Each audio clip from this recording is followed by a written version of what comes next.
Blank check with Griffin and David. Blank check with Griffin and David. Don't know what to say or to expect. All you need to know is that the name of the show is Blank Check. Listen, kid, I know this much. If your dad was here, he would hug you so hard, your bones would podcast. Okay, great. There you go.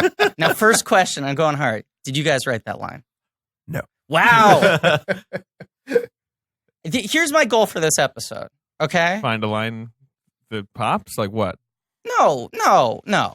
I want to, along with everything else, have this episode be an exploration of the process of writing a movie this big. Okay. We Right? can do that. We're We can do game that. for that. We're game. As much as we can talk about it without you guys jeopardizing your There may be career. some things where we're going and you'll give the signal.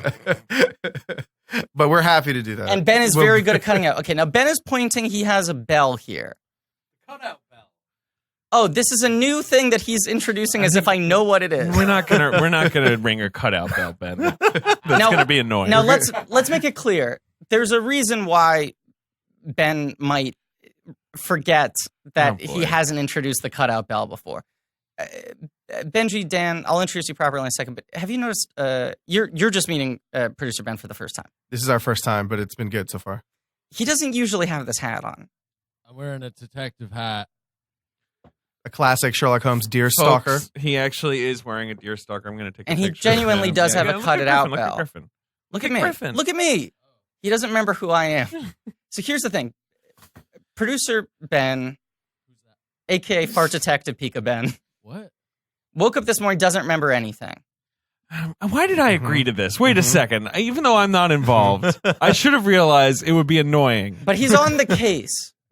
He's going to try to guess what happens in the movie because he hasn't seen it. Yeah. So at certain right, points in the sure. episode, he might guess what he thinks happens in the movie. Great. All right. Great, cleanly Okay, set you up. set up that bit. Should we disabuse him of the notion, or should we just Like if see he what guesses wrong? Should we see what the movie that he creates is Right. and see if it's better? Maybe this might be a good Spontaneous incubation generation. Yeah, tank. right, You know? This is like there are no bad ideas. There are at no this bad point. ideas. Oh, well, that's good because my ideas are always great. Mm-hmm. Hello, everybody. Recently, you told me to shave my head. That was a recent idea by him. Good look. He for thinks him. Thinks I David should would look shave great my when head. he He was would look fully pretty- shaved. You'd be pretty lethal. I think he would be pretty lethal. That would be like, whoa. Right. Yeah. I'd be like, I have like an Agent 47 vibe. Right. Or I was going to say like Vince Vaughn in Cell Block Sure. 99. Right. Yeah, I yeah. was thinking Vic Mackey on the Shield. Vic Mackey. Ooh. Yeah, I've got a bit of a Mackey. Although Mackey's short, right? Like, isn't that, or is Chickless tall? I think he's kind of stocky short. Right, because Right. like that was sort of part of his like appeal was like, you don't think this guy, because he was the commish, he was like I a remember total schlub. being angry when he was cast that Jessica Alba was taller than him in the Fantastic Four group, Sure, right. which I thought was a fundamental issue. Fair enough. Hello, everybody. This is Blank Check with Griffin and David. Thank I'm you. Griffin.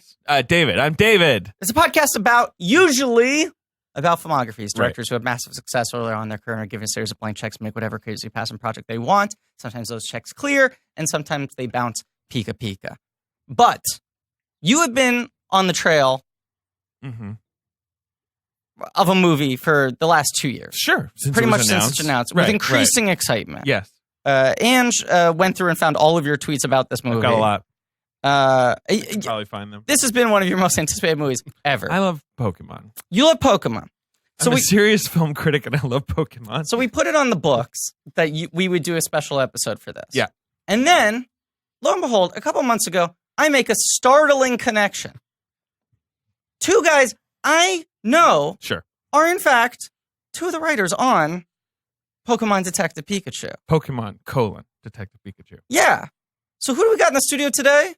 Dan Hernandez, Benji Samit, writers of Pokemon Detective Pikachu. We're going to find out how the Poke sausage is made. Do people eat Pokemon? You know, that's one of those things that is a little bit glossed over in the world. Because you're creating a world here. I prefer to think that everyone is a vegetarian. They Sure. just eat It's- fruit. they There's lots just- of big berries. There's berries. Right. There's various natural products. Maybe like a lot of rice. It would be sort of like a grain-heavy diet. It's a grain. Sure. It's apricorns. Yes, well, in the video game, right? Those are huge. Yeah, I never really figured out how to use those. There's always the guy who's like, "I'll cook you the apricorns," and I'm like, I know, I can't be bothered with this. I'm not going to find 80 apricorns for this guy. But when you go deep into we had to do. We knew Pokemon okay, but we but this is when I went into the deep mythology. Do they give you like the big fucking? Yeah, is there thing? a Bible? Do they give you like a leather? They were like, home? "Here's your Pokedex, boys. Good luck." They gave. They give you a Pokedex. Wait, was Professor Oak an executive producer on this? Yes. Okay. All right. But do you have those like things? I don't know if they're like phone calls or meetings where you're like, okay, next item here. What do they eat? Or the sort of like, is it okay to do this? Is it not okay to do this? Like, are you constantly having to sort of run by things? Right, yeah. How far up the tree does it have to go? There's definitely like, okay, we're going to float this idea off of, the people in Japan at the Pokemon company. Right.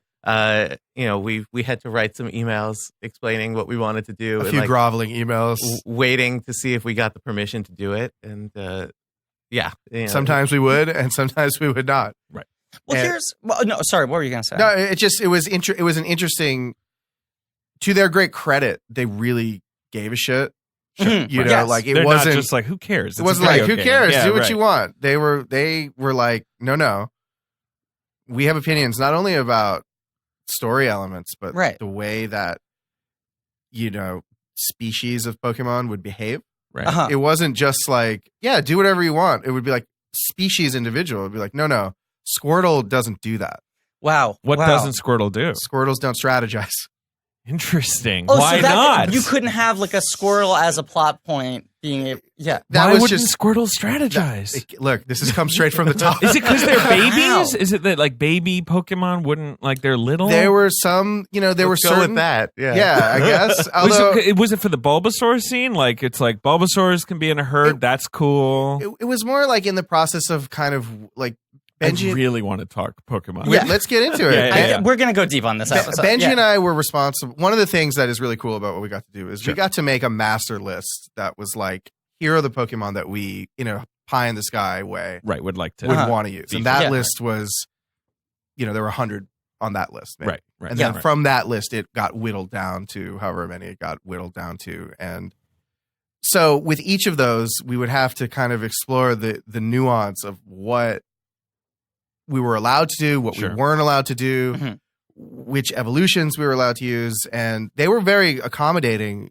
generally, but they had opinions, and it was a very interesting way of writing because, occasionally I made the joke, like, and it's not really a joke because it's true. I was writing with one hand and like looking at the Pokedex with the other and going, God, if only there were a bioluminescent mushroom of some. Oh, there is one. Right. There's like, how many are there now? Like 600 or something? There's over 800, and now with the new generation, it's going to be 100 more. Yeah. Wow.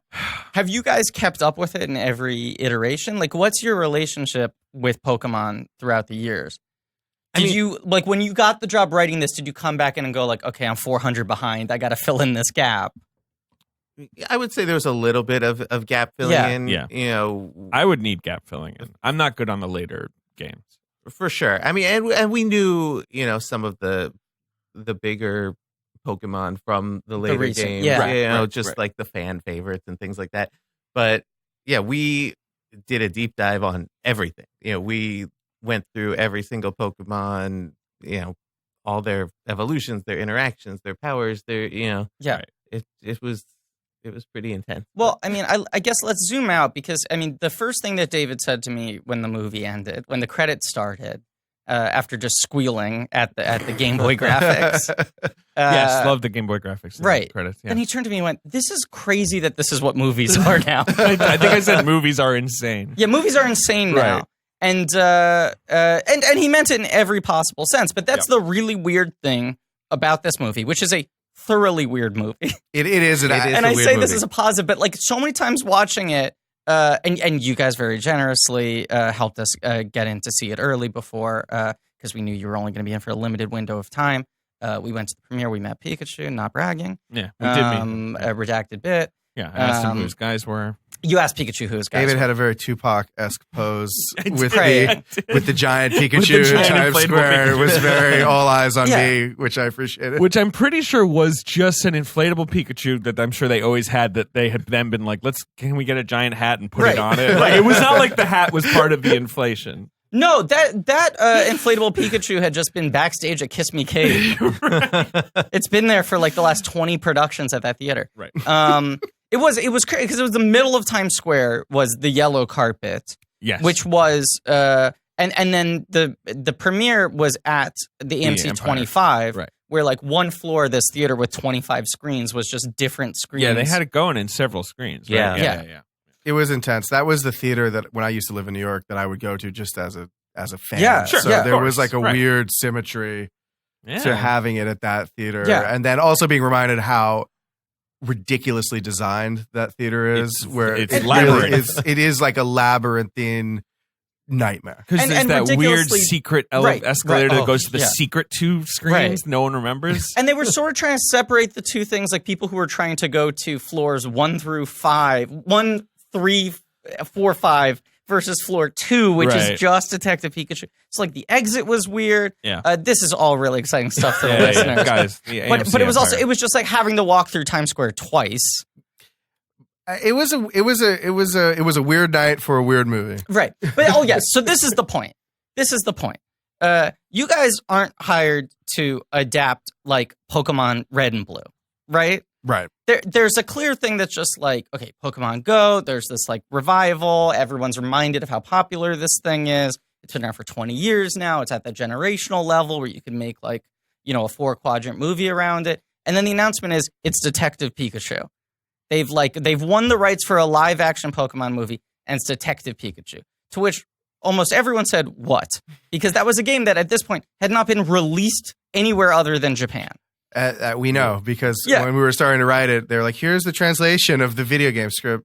Good, and I took 3 years or 2 years of Japanese in college, and it was completely useless Right. in this particular case. Because you're in this weird position where it's like you're adapting a game that there isn't the same kind of emotional affinity for as the property as a whole, but that game now needs to function as an entryway to the possibility of any live action Pokemon movie that can exist under this thing.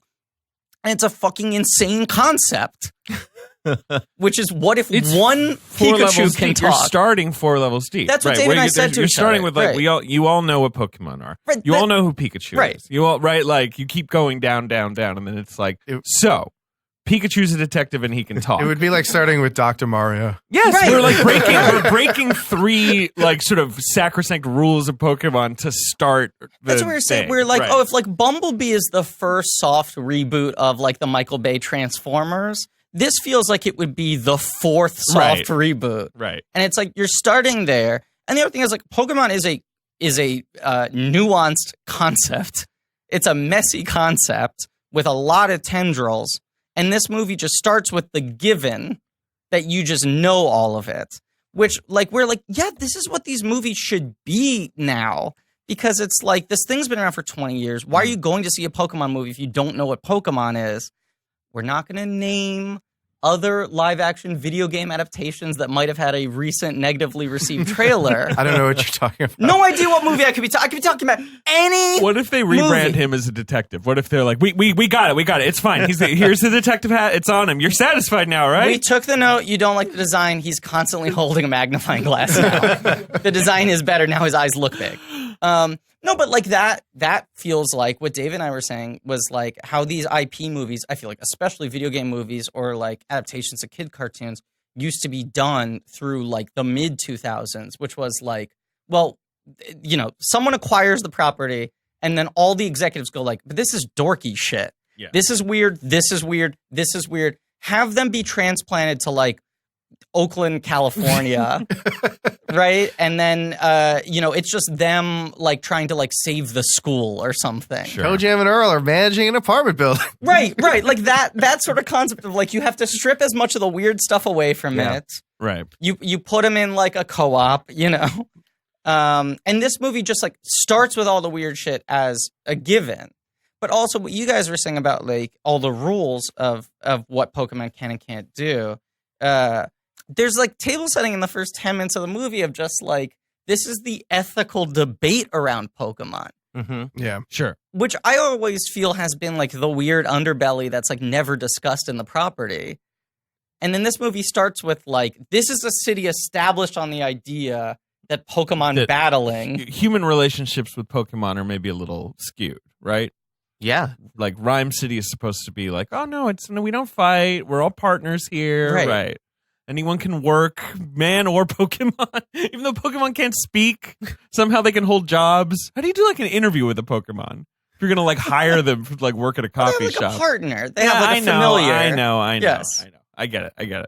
So at what point do you guys come in on this project? We came in pretty early on after it was announced, when they were still trying to crack the story and what it was going to be. So we were pretty foundational to all of that. And I think to go off your point of like, why Detective Pikachu as opposed to anything else in the Pokemon universe, I think, from the top down, when everyone made the decision to make a live action Pokemon movie for the first time in over 20 years, they wanted a reason for it to exist. Like they wanted it to be different. They didn't. There have been a zillion of the animated films. That's right, and they didn't want to just tell like the red blue story again. Don't disrespect red and blue. No, it's a great story, but no. it's been told yes, of course, a lot, right, and everyone knows Ash, and if they wanted like the why now of the live action, and so they thought that Detective Pikachu would be a great way to do that. Having Rhyme City, this city where people and Pokemon are living in harmony, like seemed like a really cool live action thing to see. Right. And so that's sort of why we did this. Yeah, right. I also feel like post like Endgame, people have been like debating the concept of fan service a lot. And I've heard many people, I think, smartly make the point that it's like, is it really fan service anymore if it's a thing where everyone's a fan now? Sure. Where it's so a part of the monoculture right. that like the fandom that you're like catering to is like it's just audience members. $1.2 billion worth of box office in the first 30 days. Right. And in the same way, like someone on our Reddit said that Pokemon is statistically the most successful media franchise of all time. It is. Right. That's right. More than Star Wars. Combine like the video games, and the cartoons. Combine everything. It is right. the biggest media franchise. And, fan service, I don't even really know what that means. I don't either. I mean, I think that's the point. Yeah. I completely agree. When we sat down to write it, and you're right, some of the things that you mentioned, at a foundational level, when you're sitting down to write what is going to be a huge studio movie, and you're sitting there going, okay, this isn't the obvious way into this story. This is a diagonal story that, it's not like the people are calling for Detective Pikachu. Right. So I think you have to then go a step back and say, okay, if I were just a viewer, what would I want from this story? Yeah. And as a fan of Pokemon, what are the kinds of things I would want to see? And to me, one of the best moments in the movie is when they first arrive into the city. Oh, I can't agree more. And it is actually overwhelming how many Pokemon are in that. But it's like businessmen going about their day. And I was like tapping Griffin. I was like, that's a Doduo. Just He FYI. kept pointing every single one. Yeah. There are so many in that sequence, but it's just like, like a barista going to work and a guy doing construction. And that to me, in some small way, we wanted to replicate the feeling of walking into Mos Eisley Cantina. Okay, I was going to say, I genuinely think that is the best of film. Griffin just struck the table. Yeah, no, because I thought that was going to be my big money comparison, and then of course you guys did it consciously. Yeah. Where it's like no one's explaining how this all works. That was the thing. It's just kind of like, it's sort of chaos. There's a lot going on in the background, and you kind of just get the atmosphere. Isn't that the best way? I mean, to me, I'm always the most intrigued when you're like, here's the world. Yeah, this this guy's going to work with the Charmander. His tail's on fire. I don't know about the safety regulations, His tail is but on fire. it's fine. It's a given. It's a given. You have to accept that as a given. I also feel like a lot of times I will hear people when they're promoting their movie say like, we want this to be like the Mos Eisley scene, and they'll see it and I'll be like, too much paprika. Like you're putting too much on it. You're calling your shot in advance. And the confidence of the Mos Eisley scene is that it's just like so overwhelming. Yes. And it's so behavioral and it's a given that you're just like, I know their answers for all of this, and they're not telling me any of it, and the confidence seeps through. I like in Mos Eisley also that they seem a little pissed off. Yeah. That they walk in, they're kind of like, who the fuck are these? All right. Yeah, I guess. You can't bring your droids No in here. droid. Right. You know, there's just a sequence of people turning. I know this is a podcast, but just like turning to look. Yeah. You're like, And then going, who's that? all right. And then turning back. Yeah, whatever. It Yeah, doesn't right. matter. I don't care. I've got my life to live. Right. I've got my weird alien. Right, You I'm know, a jazz to triangle-headed listen to. thing. Yeah, I've got to listen to Jizz, which You is got what Jizz, jazz that's is right. called. Right. Bigger and Dan. Right. Bigger Modal Dan, nodes. the modal nodes. We love right. them. But it is just sort of like behavioral stuff there. And you guys, last night was you seeing the final movie for the first time. You had seen it with the effects unfinished. The thing Dave and I kept saying to each other the entire time was, this thing is so fucking beautiful looking. It looks great. Yes. It looks like a Michael Mann movie. Like, first of all, we're like, a lot of neon. we've been recording Michael Mann episodes, so we've been watching the early ones, and it's got that same like neon noir thing where it's like a lot of exterior night that's just lit by like the street lamps Signs, yeah. and the signs. Is of the it city. wet too? It's wet. Very Like, wet. it's like wet. It's wet. It's very noir. Well, you know, in the screenplay, if you were to read the screenplay, there is Yeah. a direct reference to my favorite movie, The Third Man, Great movie. which is my Right. absolute apex of, you know, to me, just the number one movie ever made. I love that you wrote that into the And Detective no, Pikachu's it's when Detective Pikachu appears from the shadows. Yeah. and we wanted to capture that moment when Harry Lime comes. And out he of has the an shadows. Orson Wellesian physique. He has sort of He's an sort of a Orson, round yes, belly. as you do know. I. So maybe that's why I empathize. three great men. I mean, Third Man. Yeah, right. Three great guys. What if Three that's what great the guys. Third Man was called? Yeah, three great guys. That Third Man is still Orson Welles in like sort of like slightly husky mode, not yet at full. Right. He's not at full barrel-chested. wine Right. ad, but Right. you know, so sometimes He's not at Snorlax. He's at Pikachu. Right. So sometimes, you know, you'll read a review that's like, these writers didn't even care. Right. You know, like Sure. just didn't give a shit about anything, put no thought into it whatsoever. And you're sitting there going like, you like the movie, you don't like the movie, whatever. Right. But like the one thing that is definitely not true Yeah.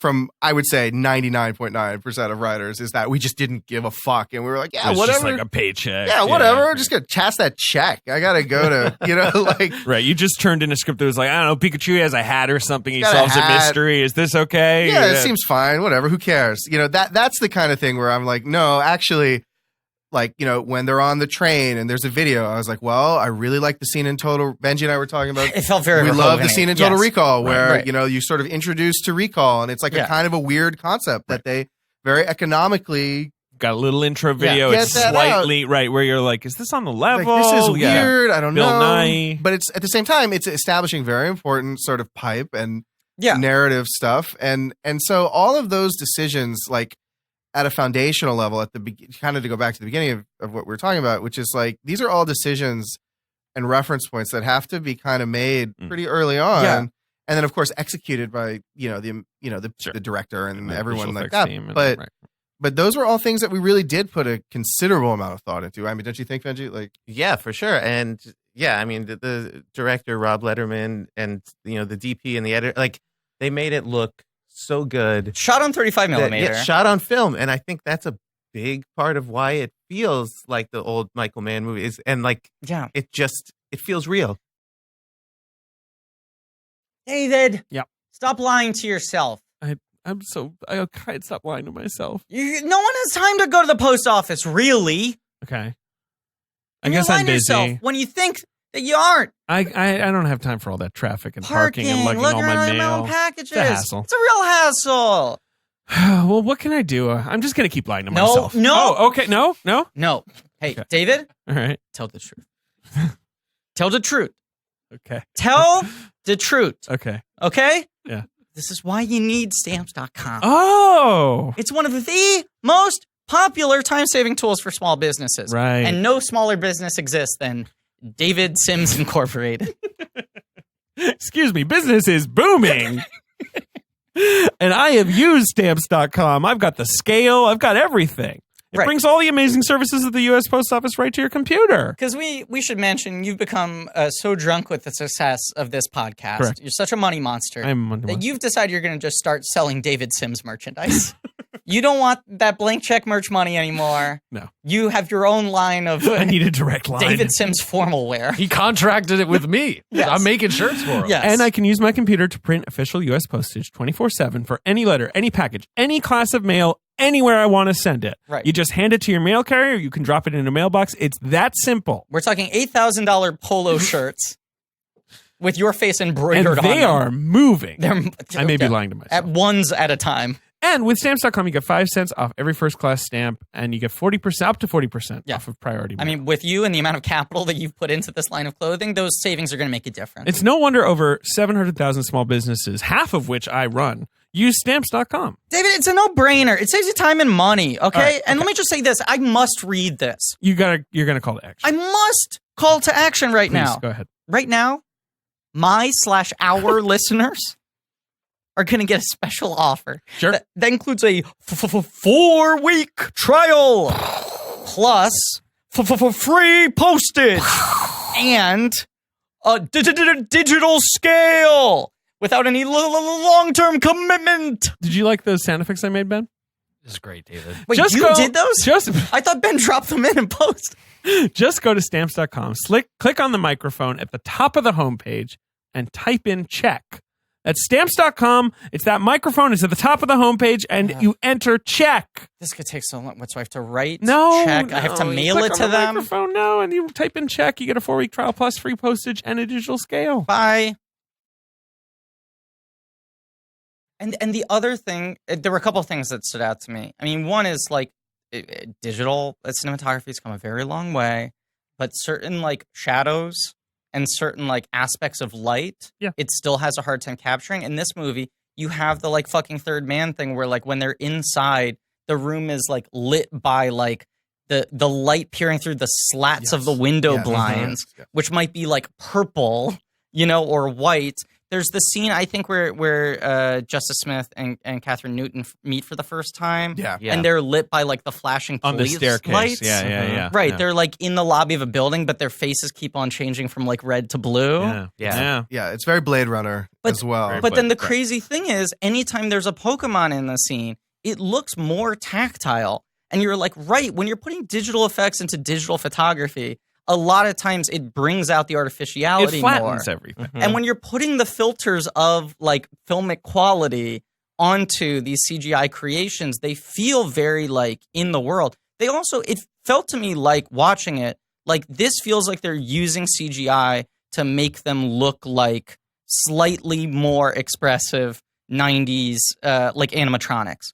Like it felt very tactile and they looked like early 90s like Henson Company. Sort of like it reminded me a lot of Where the Wild Things Are. Sure. Where on that it was like big physical suits and then only the faces were CGI. Right.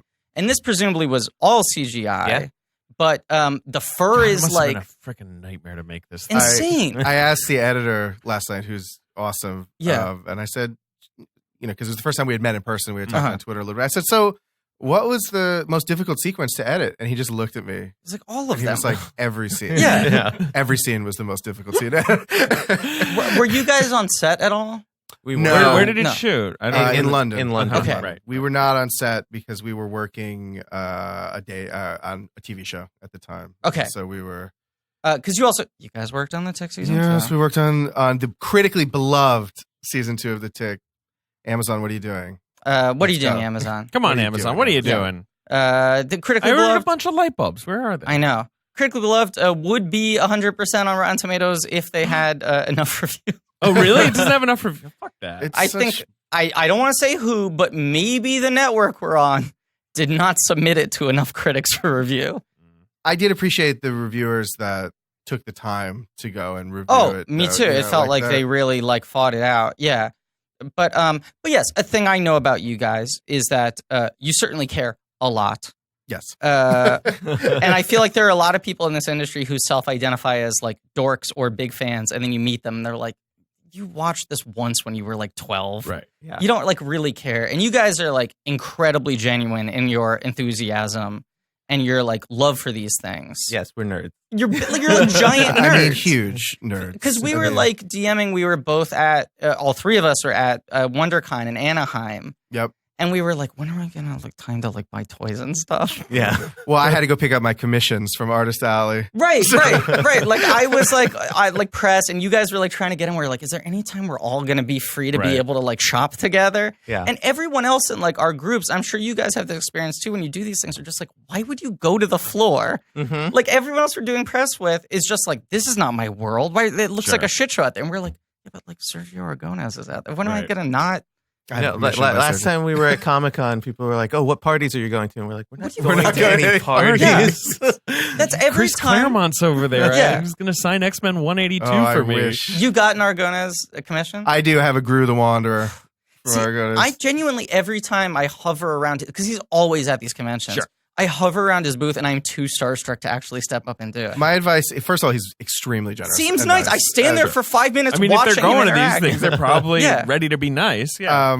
My advice is to just do it when you meet I know. these people, because I'm the artist Jerry Robinson, who created the Joker, was at Comic-Con maybe 6 or 7 years ago. Yeah.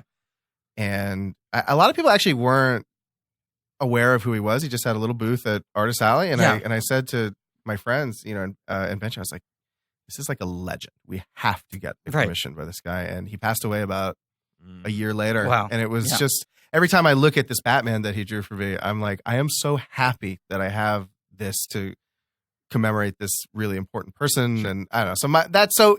Yes, the geekdom is like earnestly come by and like honestly, true. I mean, I sometimes, one of my frustrations about this industry is I do think that sometimes there is a little bit of, I don't know if disdain is the right word. It's probably the right word for people that are like too passionate about a certain thing. I think so. Sure. And that to me, obviously you have to be like a normal person. You can't be, so socially bereft that you're incapable of, being professional. But I have always felt like, no, get the people that give a shit, right? I think there's this weird thing of people who don't give a shit hiring other people who don't give a shit because they think it's cooler to not give a shit. And I feel like the first 6 years of me hitting the pavement trying to have a career, I kept on being told your problem is you care too much. Like I got that for 6 years as an actor and everything of just you get too invested in this shit. Right. You want these things too much. You care too much about the thing. And you see it that very often these jobs go to the people who are just I'm writing some fucking Pokemon movie. And you're like, why did you hire the guy who hates the fact that he's being paid $1 million to write the Pokemon movie? And if you were behind the scenes with some of the people that we've encountered, you would feel even more so that way. You'd be like, yes, you don't even like the property that you're writing. You view it as an albatross around your neck that you have to do this job. Yeah, I gotta write Thundercats. You're let someone else write Thundercats. Yeah, but that's a good example of something where there's definitely, I'm sure, dozens of people in Hollywood who are like, I know Thundercats backwards and forwards. I grew up with it. I have a take on it that can exist in this era. Right. This is what we're talking about with fan service. Yeah. That's what fan service is. That sort of dismissive thing of this is too into itself. Why is it padding it? Who cares about Cap doing this in Avengers? Right. And it's no, people care. People have been putting their lives into it or whatever. Right. And I think there's a difference between it's what is fan service even anymore, when this stuff is the monoculture, when it's not you're catering to some small sliver. But it's the difference between these things that are genuine story payoffs that you've set up properly versus victory lapping, where it's just let's get cheap pops off of showing you the thing And I feel anything that's properly integrated into a story, whether or not it satisfies the fans, then that's storytelling. Then it works. Right. No, and I will say to Legendary's credit, they came to us because they knew we were nerds. Right. And who are the biggest nerds that we know? Right. And they're a protective company who knew they didn't want to hire assholes, I'm sure. Right. No, and they, we had worked with the producers on a movie in the past that didn't go. Yeah. And, a year later, they called us and they remembered you. Yeah, right. Yeah. You guys are the biggest nerds we know. And so, here's the nerdiest property that we have for you. So you guys, you have many, many TV credits. this is your first produced feature film. Yeah. Yes. But and you got some pretty credits on this movie. Because I know like credit arbitration can be a whole thing. Oh, it But can. you guys get in a story and screenplay by, right. which is kind of like the double whammy. Yeah. It was definitely it was a nerve-wracking process. Yeah. And I don't know if people necessarily know about this process. Hey, of and talk about WJ it as arbitration. much as you want to. I hope it's not too inside base. I guess this isn't like if there ever were a place to This inside is it. baseball. And people this ask is- us, and I want you guys also to define this. People have asked us, and we promised to talk about it, never did, the difference between the ampersand and the written out and. Oh, yeah, if people don't know The that. ampersand is we're a He's writing team. partner. Right. Dan Hernandez and Benji Samit. Right. Right. With an ampersand, and the word "and" is people that came in before Had or a after separate- and Right. wrote separately. sort of had a separate writing experience. So if You you've guys seen, are like Lucy and Psyduck, right? we It's are sort of Lucy like- and right. Psyduck. We are I'm definitely Pokemon Psyduck. partners. Right.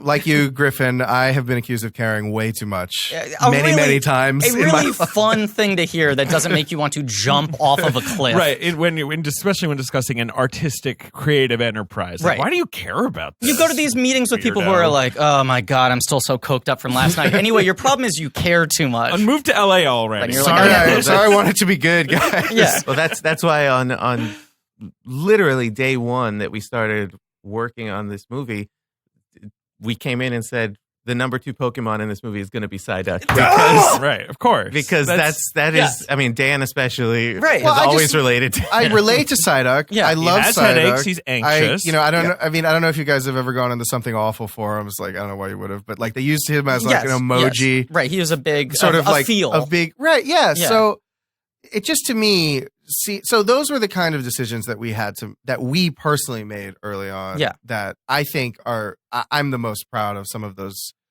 things because we sort of pitched the potential of this character, and I think that you'll see from of the Psyduck.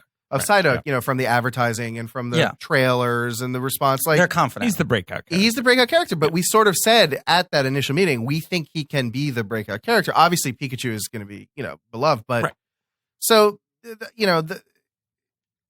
yes. So that was a long way of saying that credit arbitration can be very stressful. Oh, well, no. All right, Let's so talk about it as much as we can. all right. So Yeah. let's Yeah. talk about it. So basically, in any big, not necessarily any big movie, Yeah. but in many, many big movies, I would go so far as to say most. Yeah.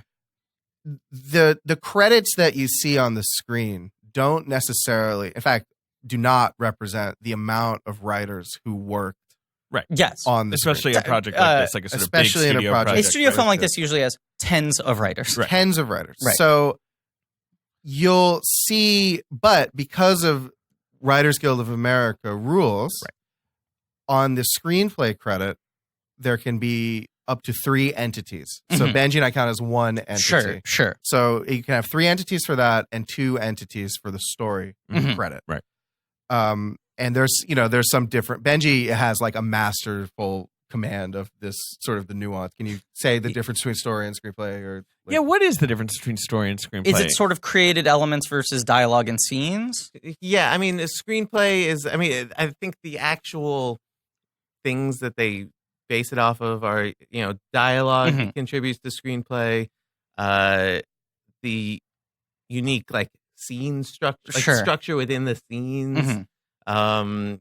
It's some of the characterization Theme, stuff, sure. being, stuff like Right. that. The story is really, your big picture, beat for beat. Some Yeah. of the characters. things like Choosing which stuff from the game to adapt Sure. into the actual movie. Well, that's the other weird thing with story credits on something like this that's based off of something. Mhm. It's like in a nightmare alternate reality where you guys got pushed off this project early and most of your stuff was rewritten. There's an argument like, well, they were the guys who pushed for Psyduck, so they kind of get a story by credit because Psyduck has a large and role. that can happen sometimes. and for sure. so you have these 2 elements, Mhm. story and screenplay, and in general, you'll have the first writer, the first person Sure, that's going to sure. put pen to Right. paper, Yeah. and that and then they say thank you, screenwriter 1, great job. you're either going to go do another job Sure. or we don't like you anymore. So was that or, Nicole Perlman for this? In Yes. this case, Nicole Perlman Yeah. She came in at the very at beginning. the very beginning of the process. And then, or relatively early on, she then had to go back to Captain Marvel. She's It one was of those a people timing who thing. like she's great. Yeah. right, but she's she's awesome. sort of made an industry off of being the first crack at a screenplay. Right. She I did the feel like first because Guardians draft. right, she has like was a early very on full Captain docket. She's Marvel. jumping from one thing to another, and it's Right. like In this case, she'll lay out the foundation for She you. was Right. really just she did the first outline. She didn't Sure. even do the first screenplay. Sure, And so it was a little different. right. I think originally she was going to do the first screenplay, but Had the 27 other process jobs. got Right. slowed down. Well, Right, whatever Marvel it pulled her was, back she or had to whatever, go to sure. Marvel. Yeah. She's working on like a Labyrinth movie. She's Yeah. working on that Must Fast have and been tough, Furious. but- Right. Yeah, right. So But she's the person who might sort of identify the basic layout of the skeleton, Such as, for Right. example, Pikachu's a detective. He's on the case. So, things like that. if you look at the credits, she also has story credit with Right. us Yes. for Yes. good reason. yes, So then, you might go through, if you're lucky, you'll be the writer and you'll stay on Mhm. the project Yeah. from beginning to end. Mhm. But if other things happen, or if you're busy, or some of these screenwriters are so booked that they Yeah. can give a dedicated amount of time and then they go on to another project. So then other writers start to come in. And so then those writers begin to make changes. Mhm. And then, and that can be anywhere from, 2, 3 to dozens. Yeah. Right. Depending Right. on the Well, project. And then there's stuff like, Or like rooms. They'll bring rooms. Yeah, They'll, yeah. they'll Well, that's do a a whole round other table thing. of Right. just punch up jokes. Yeah. Or story breaking rooms. Which I just imagine people being like, what if he said like, that's gotta hurt? And they were like, yeah, here's $20,000. And they just like throw it at him. It is kind of like that. Not quite $20,000. He's standing right behind me, isn't he? And that's 15. But if you looked at some of the names who pitch jokes on these movies, I won't say it, but Sterling Silverfan, really genius Robert people. I Baltz, mean, amazing. Well, people. Patton Oswalt has been very open about the fact that Yes. that was his Those main animated income for like movies, yeah. 15 or 20 years before he really kind of broke into the mainstream as a Scott stand-up. Ackerman's another one who would Right. just, We're always in the rooms for So these there's a things. lot of people who are absolutely like geniuses who are coming in and doing this. And so now all of those people have to be taken into consideration. And then, if you have a director who's writing, the director is also working on Right. Sure. this. The In director this has a case, credit yeah, on this Letterman movie. gets Rob, on the credits, Rob did a bunch of writing for this Yeah. movie. Right. too. And deservedly got credit. So now, at the end of this whole process, Mhm. we wrote this movie 2 years ago. Yeah. Over 2 years. Over 2 years ago now. Right. They're like, okay, we need to figure out who gets what credit on this movie. And that process is done through the Writers Guild of America arbitration. Right. So basically, you get the final shooting draft, Mhm. and you sort of have to make a legal argument in a way. Yeah. I mean, so yeah. the studio makes a recommendation of who they think should get credit. Sure. And then, you can protest it. Yeah. if you don't think that it's Right. representative of what the credit should be. Right. And, if there's a protest, you don't know who triggered the protest or, Yeah. And it's there's just certain someone things that involved. trigger automatic. Right. arbitration. Right. In this case, we knew we were going to have an arbitration because when the director is a writer, it's an automatic arbitration. Sure. Because they want to Um, make sure that the director, not in this actually- case, but right. sometimes a director might want to just get the credit for everything. Right. Sometimes a Yeah. director will tweak a couple lines and say So that they can I'm throw a their writer name on the it thing. too. Right. And in the old days, I think that this was That was abused They would get away Yeah. with a it. lot, Problem. right? Right. Like in the the studio days. of, Yeah. like So then they send you, the final script, and they also send you every draft from along the way, Right. and you read through everything and write a statement. Yeah, I mean that must arguing be the your case. worst job. Is the reader at the WGA who has to read through like 800 drafts so they have- underline so all then- the differences. well, that's exactly right. And so then it goes to a panel of Three three arbiters arbiters. who are other writers that have been through this Mm-hmm. process, and they do their best to place authorship on who did the most work. Right. And there are certain numerical thresholds that you have to hit, which is kind of, to me, like amorphous and Right. it's like the difference between 33% and 32%. Right. I've made the joke occasionally, like when I saw Captain Marvel, I was like, well, every stunt cat was credited by name. It was like Nova and Luna and Scratchy and but probably someone who wrote 25%, right, or theoretically someone who had written 25% of that movie would have their name literally not on the movie. Right, and there are weird things where sometimes, they bring in a writer to rewrite something just because they're like, we need another pass at this. But sometimes they're bringing people in as like a skill shooter where they're like, the villain isn't working. Right. Or we just need the dialogue tightened up, or the story beats aren't the working. last act makes no sense. But sometimes depending on how much of an influence that one element has, someone could get a disproportionate credit on the film because their pass ended up, even though it was only meant to affect the one thing.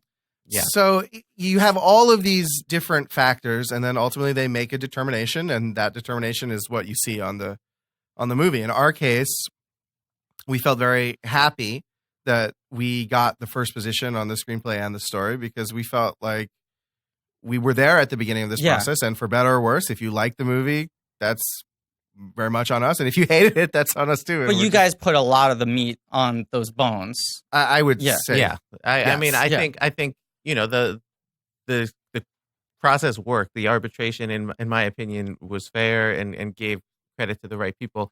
I think us and Rob and Derek, the credited screenwriters, did the bulk of the screenplay. And I think a few of the other writers that didn't end up getting credit, it was more targeted stuff, like you said. And I don't think they were expecting credit. There is a debate in writers' circles whether people who don't make their names for the screenplay or the story deserve an additional writing material credit. Sure, which maybe you see in animation, which is not under WGA jurisdiction. There's an additional writing credit. Yeah, and I think it kind of makes sense. It seems like it would make good sense because it's also like you have a lot of people. There were so many of the most successful screenwriters in Hollywood have no credits to their name. Right. And it's like within the industry, they get hired a lot because people know that they did the work on these things, but they don't have anything they can actually sort of cite as a produced work where their name was on it. Right. And as you know, it's in TV, it's so different. Like, on The Tick, all of the writers were working on everything. Right. TV is its own beast. Everyone sort of gets their episode. Credit. Like we're consulting producers on every episode of season 2. Right. And, different writers get different producer credits or staff writer or story editor. Right. And you guys have your episode. Right, like episode 2 is your episode, quote unquote. Right. But that doesn't imply that you guys wrote that entire episode on your own or that you didn't work on any other episodes. Correct. That's right. So I personally am in favor of additional writing material credit. I think there are some legitimate reasons why some people are against it, and I understand those reasons, but there is something to me that's a little icky that someone can work. Yeah. So that can write lines that people say in the movie and that don't get any recognition for it. But it's in my opinion it's like the best process we have at this time. Sure. And not to say that it's perfect. And Benji and I have actually both been arbiters. Well, it was the second we won our arbitration. The guild immediately called us and they're like, "You want to do it now? While you're feeling good, can we get you to do it?" So, but it was good that we did it because it was really interesting to be on that side of things. And you do realize once you are in the position of making a determination, we took it extremely seriously. And you realize that actually it is best to have fellow writers adjudicating this kind of thing because there are some nuances that other people who aren't in it in that way might not necessarily pick up, like if you had like a lawyer do it, or right? Like a of course. Like that. So. And aside from the credits and everything, it's also like that's the line between whether or not you're potentially in line for residuals and everything, right? Yes. Yeah, I mean, which is huge, humongous. Whether or not you have an ongoing financial stake in the movie, That's right. So for the 5 of you who were hoping for an in-depth exploration of the credits process, we got you, baby. Our Detective Pikachu episode. That's right. People weren't expecting that. I think it's really interesting, personally. I mean, I think that the process of putting a movie like this together, just in its DNA, is so radically different from someone who is making an independent movie. Yes. Who's, got their script that they're championing right for years. Right. This is not a blacklist script. This is not a blacklist script. This is, we have friends who are like putting together the financing for their movies and trying desperately going to to get Europe and talking to sheikhs or whatever. This was on day one of us writing. We were already meeting with concept artists and storyboard people. It was going to get made no matter what. There are many plates being spun. Right. Just off, we're pitching ideas for scenes that they start animating animatics for without us even having dialogue written for it. It's a speeding train, and it's like, if you guys can't stay on, then they're going to find someone else to conduct it. It's going to keep moving. It's interesting. I mean, I think that once you have a lot of different experience, Benji and I have been very fortunate in the sense that we've worked on single cam television, we've worked on multicam television, we've worked on big studio movies, we've worked on smaller movies,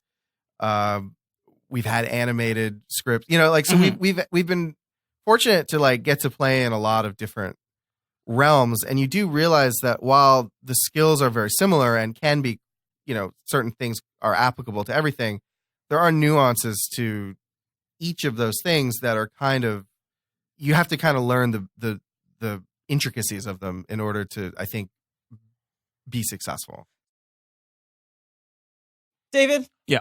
You're a critic. How often do you give something the full 5 stars? How often you throw something a 5? Detective Pikachu. Right, hard 5. Brooklyn and Sheets. Yeah. That's about it.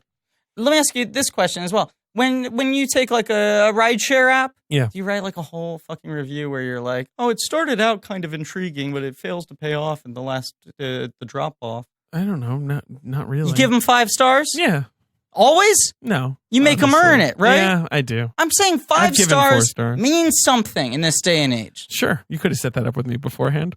Wow, why would I need to set it up with you beforehand? Because obviously I'm talking about Brooklyn. The incredible feeling of 5-star hotel sheets. Yeah, this just shouldn't be so difficult and expensive to get sheets like that at home. You spend a third of your life in sheets, so it is time for a bedding It's time upgrade. for a bedding upgrade. I actually just changed the sheets on my bed, and I'm back to the Brooklynins, and it is always a good feeling. Okay, David, will you Because I have one non-Brooklyn pair, so it's when that one's on, you're like, I'm Brooklyner bust right now. Yeah. And I just want to say, I would love it if you would please let me talk about the new sheets my friends have been raving about and recommending. Brooklyn.com. Okay. Winner of the best of online bedding category by Good Housekeeping. That sounds like that's their best picture. I think it is. Right? I mean, it's had rave reviews from Business Insider, Apartment Therapy, Men's Health. There's 500,000 happy sleepers and counting, okay? I'm saying, when are you going to review them? I don't know. I'm not really a bed reviewer, but I mean, I review them on this ad all the time. I love Brooklyn, and I own so many Brooklyn products. It's my favorite of ours. I don't pick favorites. It's one of my favorite of our sponsors. Very, very tricky. Yes, that was good. I saved that. Okay, David, you know what? Let's just motivate our audience for a second and talk about our experience with the product service. I'm just going to choose, 1 or 2 copy points to rotate in my spot.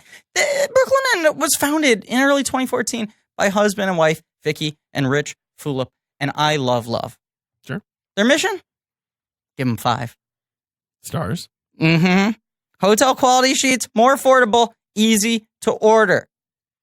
And here's another thing. You can mix and match over 25 colors and patterns to make your bathroom and your bedroom just right. Griffin, can I call to action, please? Please. All it's right. mandatory.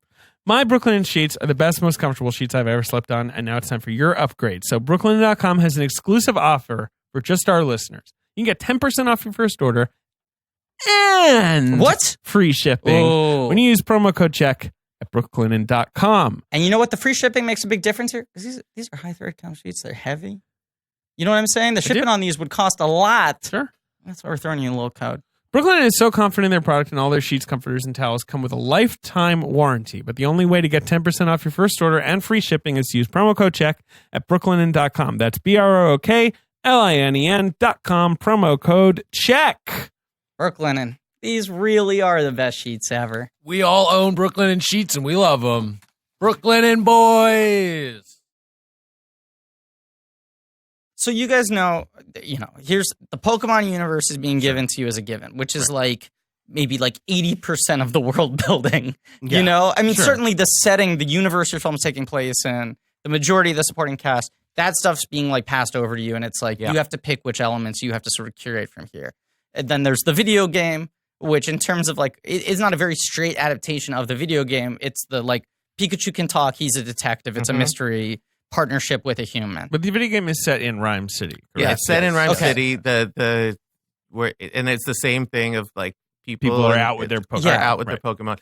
And yeah, it was a bit of a challenge at first because yes, like the entire universe of Pokemon is a given that's being handed to us, but because this is such a weird side world, like we're now writing a script where like it's a Pokemon movie where we can't really use Pokeballs. Right. There's no battling, there's no trainers. Right. Like it is so a lot of like the obvious choices of things to like the old standbys. Yes, there's no Team Rocket. We couldn't do that. Right. I've sometimes compared it to writing a Star Wars movie without a lightsaber or the Force. It kind of feels like Right. It's like a Star Wars movie. If like, what if you went to Mos Eisley Cantina and there was like a sort of one-to-one mystery to deal with, And we just stayed there. and like Right. Han Solo like And got a then- drink and left, Right, and you don't follow him. Jedi's Right. never showed up. Right. Yeah. Yes. I'll say this too. It's like watching it, I was like, this is what I kind of want the Star Wars standalone films to feel like, where I it's just know. like it's just a sandbox. Well, You know? and I just interviewed the Russo brothers about Avengers, and I asked them like, couldn't Marvel make like a $40 million movie? Yeah. Like, isn't that possible? And they were Right. like, obviously, theoretically, maybe, but like they weren't like, yeah, we totally want to do that. But you could make a ground level movie in any of these sort of. I feel like that's what the Disney multi-dimensional Plus series are going to end franchises. up I being. think that's That's what TV is. Shazam That's was. Well, Shazam Right, which was fucking like, rules. yeah, it was Which like was very excellent. satisfying for Yes. that Yes. exact reason. We Yeah. love It was- Shazam. I have felt the same way. Like there was a series of books when I was growing up, like Tales from Mos Eisley Cantina. Yes. You know, yes. the Star Wars Yes, EU yes. books, and it was like, what's the bartender up to? Right. Well, Han Solo is doing that, and Yeah, I would watch that movie. I have always, Yeah. I have Right. always felt like there's like Star Wars, for instance. Yeah.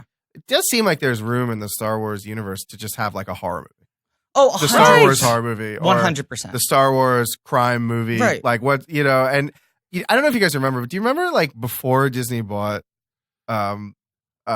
Star Wars, Star Wars. that George Lucas had been like, we've commissioned 70 scripts of Yes, the Star Wars yes. show. Yeah. And They're it's like gonna the be Lord the Dead. and it's going to be Yeah. the Wire of Star Wars. Right. And I was so pumped. I was Right. like, yes. Where the fuck is that Where show? the fuck is the Wire of Star Yeah, Wars? I right. want that. Right. Not to say I I'm don't. going to look up what it was going to be called. I It had do- some great name.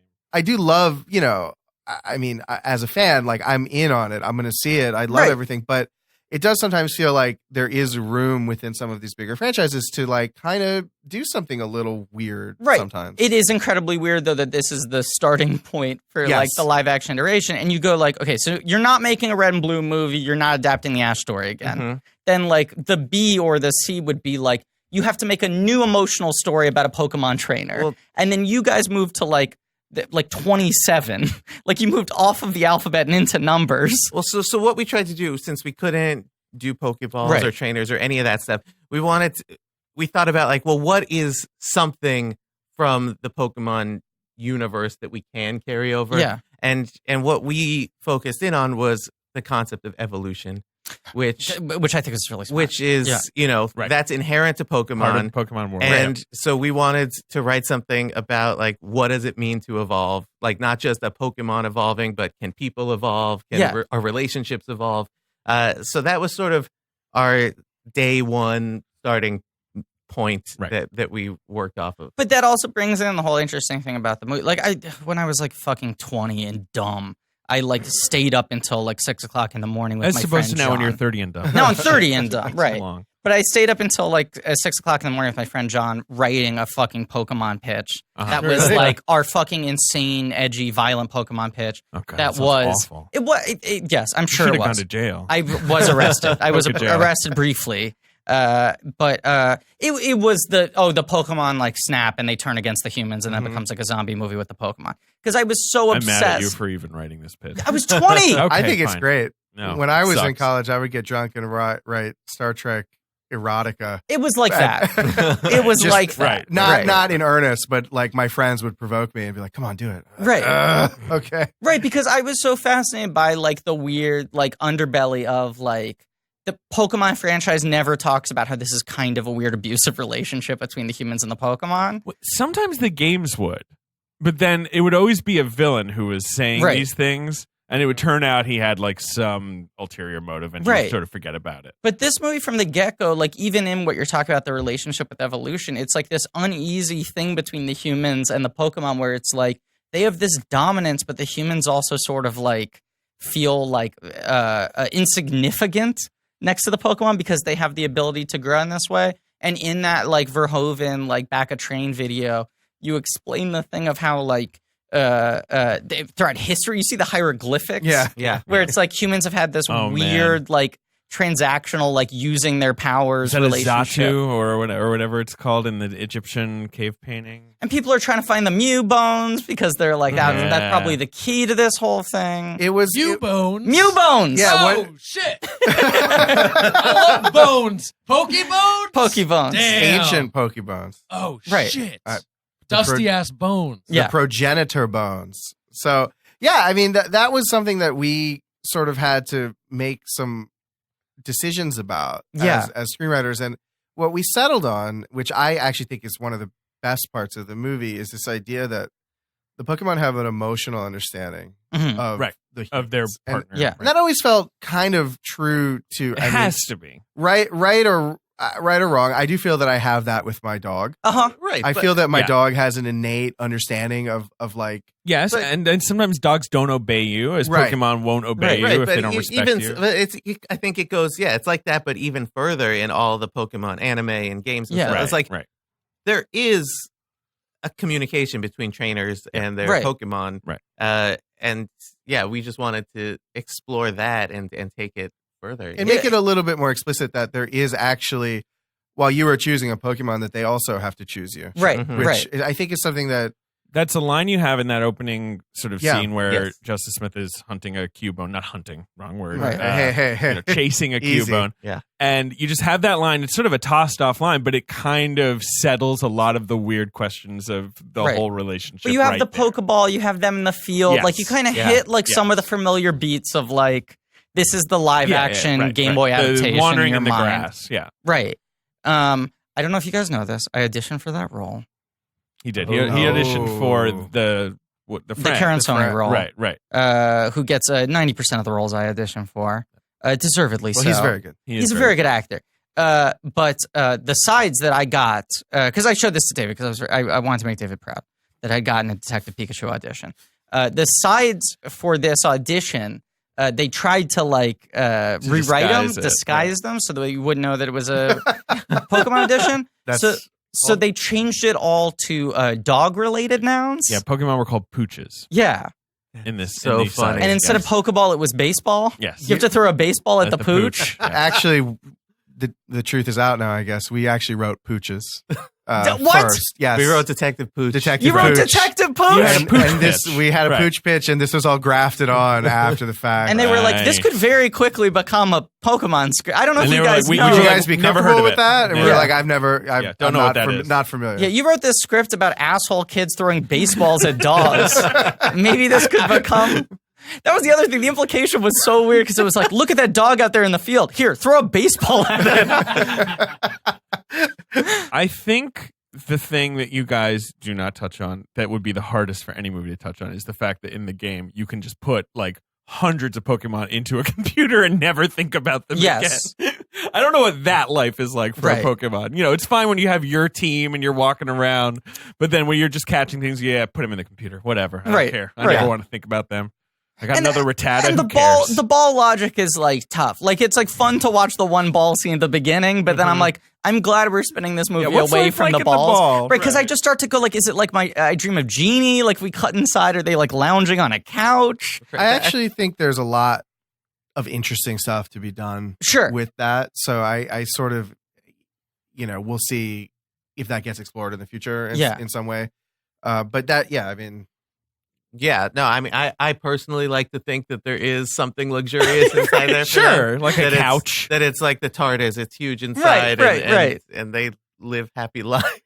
Maybe that's just I think me that's being the best way to optimistic. think about it. Yeah. But I also think it's one of those things in live action. Not that they, as you said, it shouldn't touch it in other live action Pokemon movies, of which I assume there'll now be 97. But there is like something different. You got to catch all those films. In live action versus animation, where if you have a dude walking around with a belt with like 6 balls on it, and every step he's taking, you're like, so there's like a Pidgeot right in there. Yeah, right. And that guy has a sea lizard. In wait, what? Yeah. I do think that for people like my mom, that was one good thing about doing it as Detective Pikachu Right. Yes. in this context, because there is some familiarity that many people are bringing to this, that they're like, they keep him in the balls and they fight. I mean, Right. it's fine. I mean, that's the But there big are game. people that have no context for this, Right. and are like, wait, what's going on? Right. Do we have to call the ASPCA or the Right, PSPCA? I don't know. Like the other thing that's kind of nice, you guys talking about the relationship between the humans and the Pokemon and everything. It reminded me of like his Dark Materials, like the weird sort of Damon thing. Yeah, right. Of like when you have the early scene with Ken Watanabe, who is fucking killing it in this movie. One of my That's very Detective favorite Ishida. actors, Oh. and I did not get to talk to him at the premiere last night. And I was like, he there? I would have. He was there on the red carpet or the yellow carpet, but yellow and carpet. I was like next to him, I was like almost like, hey, Ken, what? And then it was, and then he was gone, and it was like, I mean, as David said, he wears the shit out of a fedora in this movie. he is so good Yeah. looking. He's He is so so handsome. striking. He's a very striking. So in the looking guy. pocket. Yeah. When I saw Yeah. him in person, I was like, oh shit, The Last Samurai. Yeah. is a hottie. He is.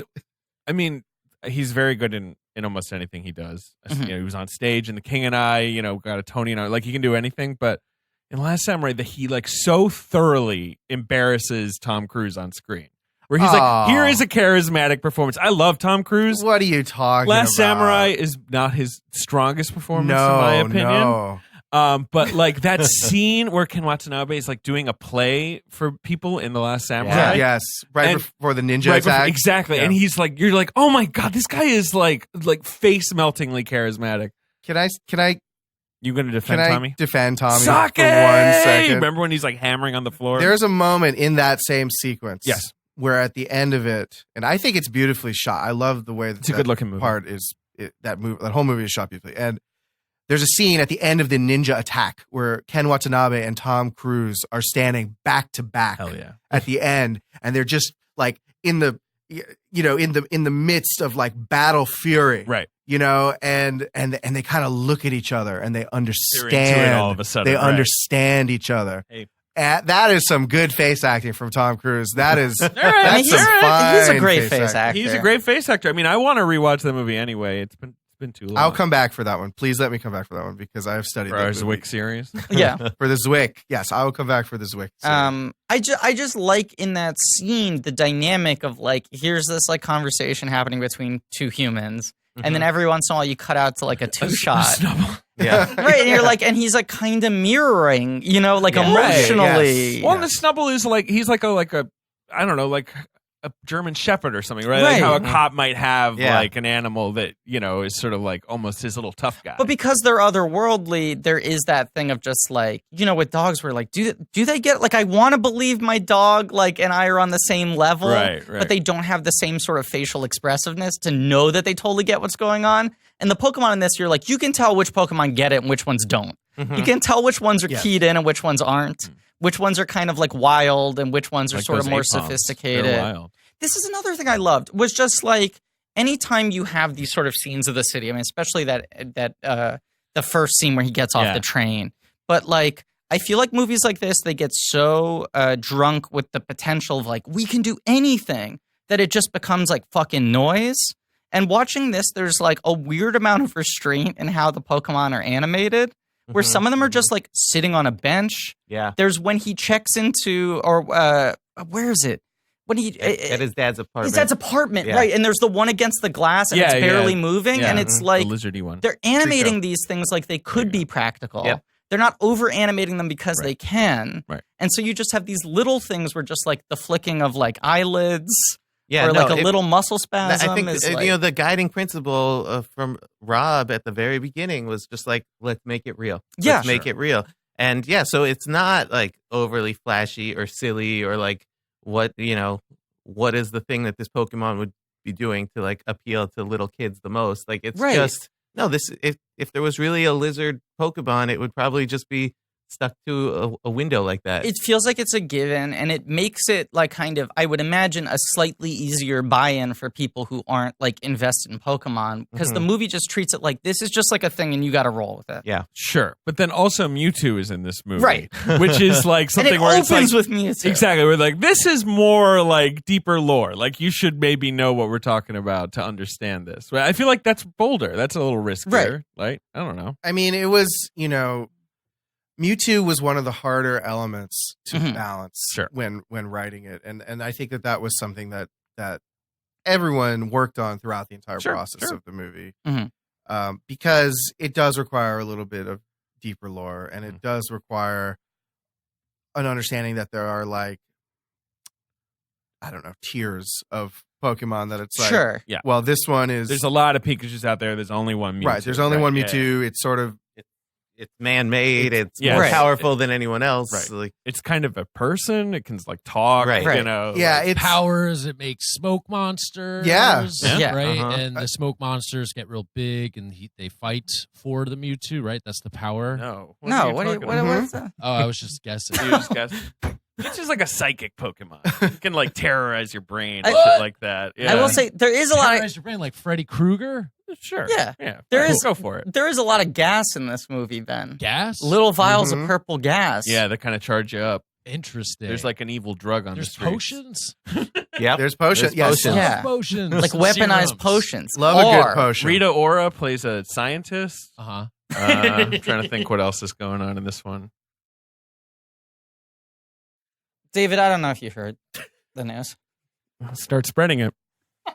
Chewbacca died recently. That's true. Peter Mayhew. I don't know why R.I.P. Ben is laughing, because it's very serious, and we stand a legend. Yes, we do stand a legend. One Chewbacca. of our oldest friends on the show. To be clear, Peter Mayhew died. Chewbacca, as far as I know, is owned by Disney and will live forever. Only time will tell. Yes. Disney, a very respectful company that never exploits IP past its sell date. But let me just say this. What's a thing that both Chewbacca and Peter Mayhew had in common? They were over the age of 35? Great hair. That's true. You see those pictures? Mayhew had good hair. He had the good hair. Till the end. Yeah, you're and right. Chewbacca has great hair, and he's I a walking carpet. presume Disney's going to kill him in the next 2 months. They're going to kill him before Rise of the Skywalker comes out, and they're just going to be like, too in bad. a digital short. We lost him in a digital.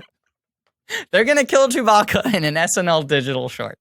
He got it's run going to over. be canon, but he's going to die with a full body of hair. That's right. Because Please segue. they were both using hymns. Okay, so hymns. You're talking about the one-stop shop for hair loss, skincare, and sexual wellness for men? 66% of men and 99% of Wookiees start to lose their hair by age 35 or age 3,500, respectively. Right. And once you notice thinning hair, it could be too late. It could be too late. The best way to prevent more hair loss is to do something about it when you still have some. It's time to get a handle on those precious locks. So you and I like to get our hands on precious locks. For Hims, usually it's at a bagel they've shop. sponsored the show for a long time. For Hims, there's no snake oil pills, gas station counter supplements. There's prescription solutions backed by science. No awkward in-person doctor visits. No long pharmacy lines. It connects you to real doctors online, saves you hours, and it's completely confidential. That's all well and good, but I think you need to show a little respect to my joke. I honestly did not hear it. What was the I said joke? you and I love to take hold of precious locks whenever we're at a bagel store. Ring the bell. It's a great joke. Precious It's a fantastic joke. Katie, do you agree you're here? She's nodding. Katie Rich is on the show just for this ad. She's never going to be on an episode again. She flew in just to be on this ad read because I told her I got a great joke in the chamber. All right, listen. I have to do a call to action now. Please, you must. It's mandatory. My listeners can get started with the Hims Complete Hair Kit for just $5 today, right now, while supplies last and subject to doctor's approval. See website for full details and safety information. This could cost hundreds if you went to the doctor or a pharmacy somewhere else. So just go to forhims.com/check. That's forhims.com/check. Forhims.com/check. $5. Katie, what did you think of the joke? A+. There's also a moment, my favorite Pokemon, very well represented in this movie, Ditto. Yes. Ditto rules. But the rules of Ditto are, you're like, wait. Like, yeah, I mean, Ditto is sort of, when they introduced Ditto in the game, you're like, wait, is this allowed? Ditto can just be anything? Right. I started pumping my fists at the Ditto reveal, but it also was like, you need to go into the movie knowing that Ditto exists. You have the one shot of Ditto earlier. Yes, This is releasing well after the movie. Right, yeah, it'll come out. So don't worry about it. It still functions on a story level, but I'm saying the moment where he says it's a Ditto, before the Ditto reveals itself, I was cheering. Yeah, he was cheering. But my mom would be like, what's a Ditto? Yeah, and then I'd be like, just watch, you'll see what a Ditto is. You know, it's always a balance because when you write, I would say in general, there's a tendency in the first screenplays to over-explain because you are thinking about those sorts of things when you're writing it, which is like, well, we need to explain what the Ditto is, and we need to explain, you're like, what, like, who broke ground on Rhyme City? You know, what company did they use? Which construct? So did they use Pokemon? Did they use Pokemon? Or actually, in the there's a little bit in the movie, but there was like in the original screenplay, like Girders doing a lot of construction. Like we really saw like very Flintstonesy. It was very Flintstonesy. It was like, what is the infrastructure? How do they build? That. So there's a tendency to go into it, and then I think that when the director or whoever is watching the movie, sometimes the things that you think are important, prove like not to be important. We certainly found that on The Tick. Yes. I'm sure that you probably saw some of the drafts and process. Yeah. And then when you see the finished episodes, you're like, just for example, like, what's the clue going to be? Is it going to be a shoe? Is it going to be a gas? Is it going to be this? Is it going to be glasses? Is it going to be, a truck? Is it going to be whatever? And what you realize, I felt when I was watching the season, I was kind of like, you know what? We spent so much time picking this fucking clue. And it literally did not matter. Ben may feel differently, the creator of The Tick, but I felt like yes, it worked. But also like the proportion of time spent to like the labor you put in the room, the amount of time spent on that shoe. Was no. I remember being in the room. I think when the shoe was being argued for like hours and hours and days, hours, weeks. And so I think sometimes when that happens, when you start to go to the edit, you start to be like, you know what? Maybe there's some people that are going to be confused by Ditto, but maybe most people are going to just be like, I don't know, he shapeshifts. We get it. We know what a shapeshifter Pokemon is. Okay. Right. So by the time you get to that, like, people are already on board with so much craziness in this movie that it's just like, you're either already well on board or they already lost you. It's sort of like visually established. I want to make it clear. I was fully on board. No, I'm glad. No, but it is true. You're not wrong. I mean, there's a lot of moments like that in the movie where you kind of just got to go with it. And I think that some people will be able to and some people will not. And that's maybe okay. But also for a property this big, it's not like, you can presume that a lot of the audience is going to have some base knowledge. That's not like an insane assumption to be like the 151 are in the cultural vernacular enough. The original. No, it's someone like Ditto is such a fan favorite, that you think that most people would have some idea about it. At least if you're any amount of a fan. I'll tell you a thing I didn't have an idea of until I watched the movie. I am sexually attracted to women with Ditto eyes. Oh yeah, I did not know that was going to be Waterhouse a thing. with a little beady eyes. Catherine Newton. I mean, even Chris Gere. Did we see Chris Gere with the Ditto eyes? Maybe not. No, right? Actually, no, we did. We did. Just for a second. Was into that. I was into any human form with the Ditto eyes. I love that. That's a brave admission. Look, this is a brave podcast. It's a brave show. One issue, I think you might be in trouble. I don't think you're going to find a Ditto-eyed person in the real world. Oh, you think in the real? Hey, you listen, can make it happen. Look, there's body mods now. That's true. Maybe like some augmented reality. If you pay enough, you can find it. I have a beautiful girlfriend with beautiful metal-plated eyes named TC14. I got no complaints on my end. Now, in this movie, Pikachu's a detective. Right. This is an important thing that we haven't really discussed. Well, he has a hat. He has a hat. He has a little hat and he's on the case. Coffee. Yes. He likes clues. Loves clues. Mm-hmm. Loves clues. He's got a thirst for solving a case, I guess. Loves it. Yep. Loves it. He's voiced by Ryan Reynolds. Yep. Did you have any concept of like what kind of personality you wanted the act, like when you're writing it, like, because obviously you're not writing it with the knowledge that like this is a Ryan Reynolds role. Right. It was pre Ryan Reynolds being involved. No, I think this is where we were really inspired by like classic noir story. Like we wanted him to feel like a, middle-aged noir detective. Right. And that was like sort of John Polito in The Big Lebowski. right.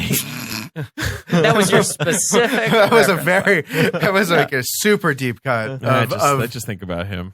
No, like Fred McMurray. I don't know, something like one of those guys, one of those kind of like tall drinks of water. I have been obsessively reading Raymond Chandler. Sure. And I actually really love the original radio shows of Philip Marlowe Mysteries. Interesting. With a guy named Gerald Moore, who was, it's actually quite, okay. It is probably not interesting, but it's very interesting to me, which is they tried to do this Philip Marlowe show with this guy, Van Heflin.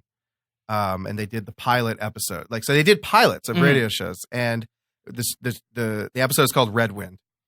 And it's okay. It's fine. Yeah. It's like pretty good. Sure. It's kind of, by the numbers. A year later, they were like, you know what? Let's try this again. We're going to get this guy, Gerald Moore. We're going to do the same pilot. Wow. So you can actually do a comparison of the two pilots of this exact same episode. script. And it's the exact same Yeah. script. It's maybe a little different, but it's Okay. the same story. It's called Red Wind. And when you listen to the difference between these two guys, it is night and day. This guy, Gerald Moore, was incredible. And so I was really, like at night, immersing myself in kind of noir, classic noir from 49, 50, these books. And so when you go deep into that, or even things like the narration in Blade Runner, in the original cut, not in the director's cut. Right. Not that I actually prefer the director's cut, but, just trying to get a sense of these classic, Eddie Valiant in Roger Rabbit being a great example. Yeah. And probably maybe my favorite example. I didn't even think of Roger Rabbit. That's huge, right? Because that's also a noir movie set in a completely bananas world. It's a very bright noir movie. Yes. And I think that there's, and that's really interesting that noir is sort of an attitude.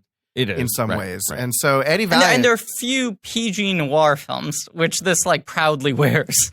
Even Roger Rabbit is a little harder edged than question. I would say a lot harder edged. No than question. This. But what I think is great about, first of all, Bob Hoskins was like, he is so fucking dialed into that performance. Unbelievable. He should have won 6 Oscars that year. No one gave that performance enough credit. Isn't it amazing when you look back at some of these performances that weren't lauded? Yeah. And you're like, actually, the degree of difficulty in what this man was doing was impossibly high. He was working before anyone was used to the sort of tennis ball acting too. Like he was essentially working. created the process for an actor of doing all of that when they didn't understand what the reference points were. And the guys who were editing that movie would say it was incredible. He would look at Roger Rabbit. He would turn around and do some business in the office. Right. And then he would find the exact point where Roger Rabbit would have traveled. Independently without them guiding him. That seems insane to me. And by the way, Justice Smith, who is the protagonist, very charming. He's a great actor. Yeah. And he does an amazing job of having chemistry with, and how difficult it is. Japan. Right. Yes. Is he holding a little doll? Is there a thing? In some shots they had a doll. Yeah. But sometimes it was just a tennis ball. And there's someone playing the part on set or doing the dialogue off camera, but it isn't Ryan Reynolds. I mean, it's this weird thing of having to do chemistry siloed as two separate performances that have to cut together. So in Eddie Valiant's case, what I think is so brilliant about that movie, and it's one of my very favorite movies, is the reality in which he plays everything so straight. Yes. Yeah. These are real. This is an issue. A tune killed his brother. Tunes suck. Yeah. When he just goes, tunes. At the beginning, he fucking hates tunes. Yeah. And it's what makes that whole journey so rewarding by the end when he loosens up. He has in my opinion, one of the best arcs of any sort of protagonist, but just learning to think like a tune, learning to know how to relate to them. And that's why one of my favorite moments in Pikachu is the moment where Justice's character, Tim, has a very emotional speech to a Bulbasaur. Yes. And that was It's a one of great the scene. weirder things that Benji and I have ever written. Yeah. Like, we're sitting there, like, being like, you know, I mean, we had this conversation. We're like, is this too weird? Sure. Is this Right, insane? a full dramatic speech to a Bulbasaur that cannot talk. No. But we believed in it and we wanted to put it in, and it stayed through the end because, yeah, I think it has that grounded reality to the whole thing of like, this is real. The stakes are real. Like it. And it also was like, this kid needs to learn how to communicate with these things on Right. their That own sort of has to be terms. part And of the that arc, was, right. to me, the biggest influence from Roger Rabbit, which is, I think that was so ingeniously done. And we really wanted to try to similarly capture that. Now, of course, in Roger Rabbit, they can talk back.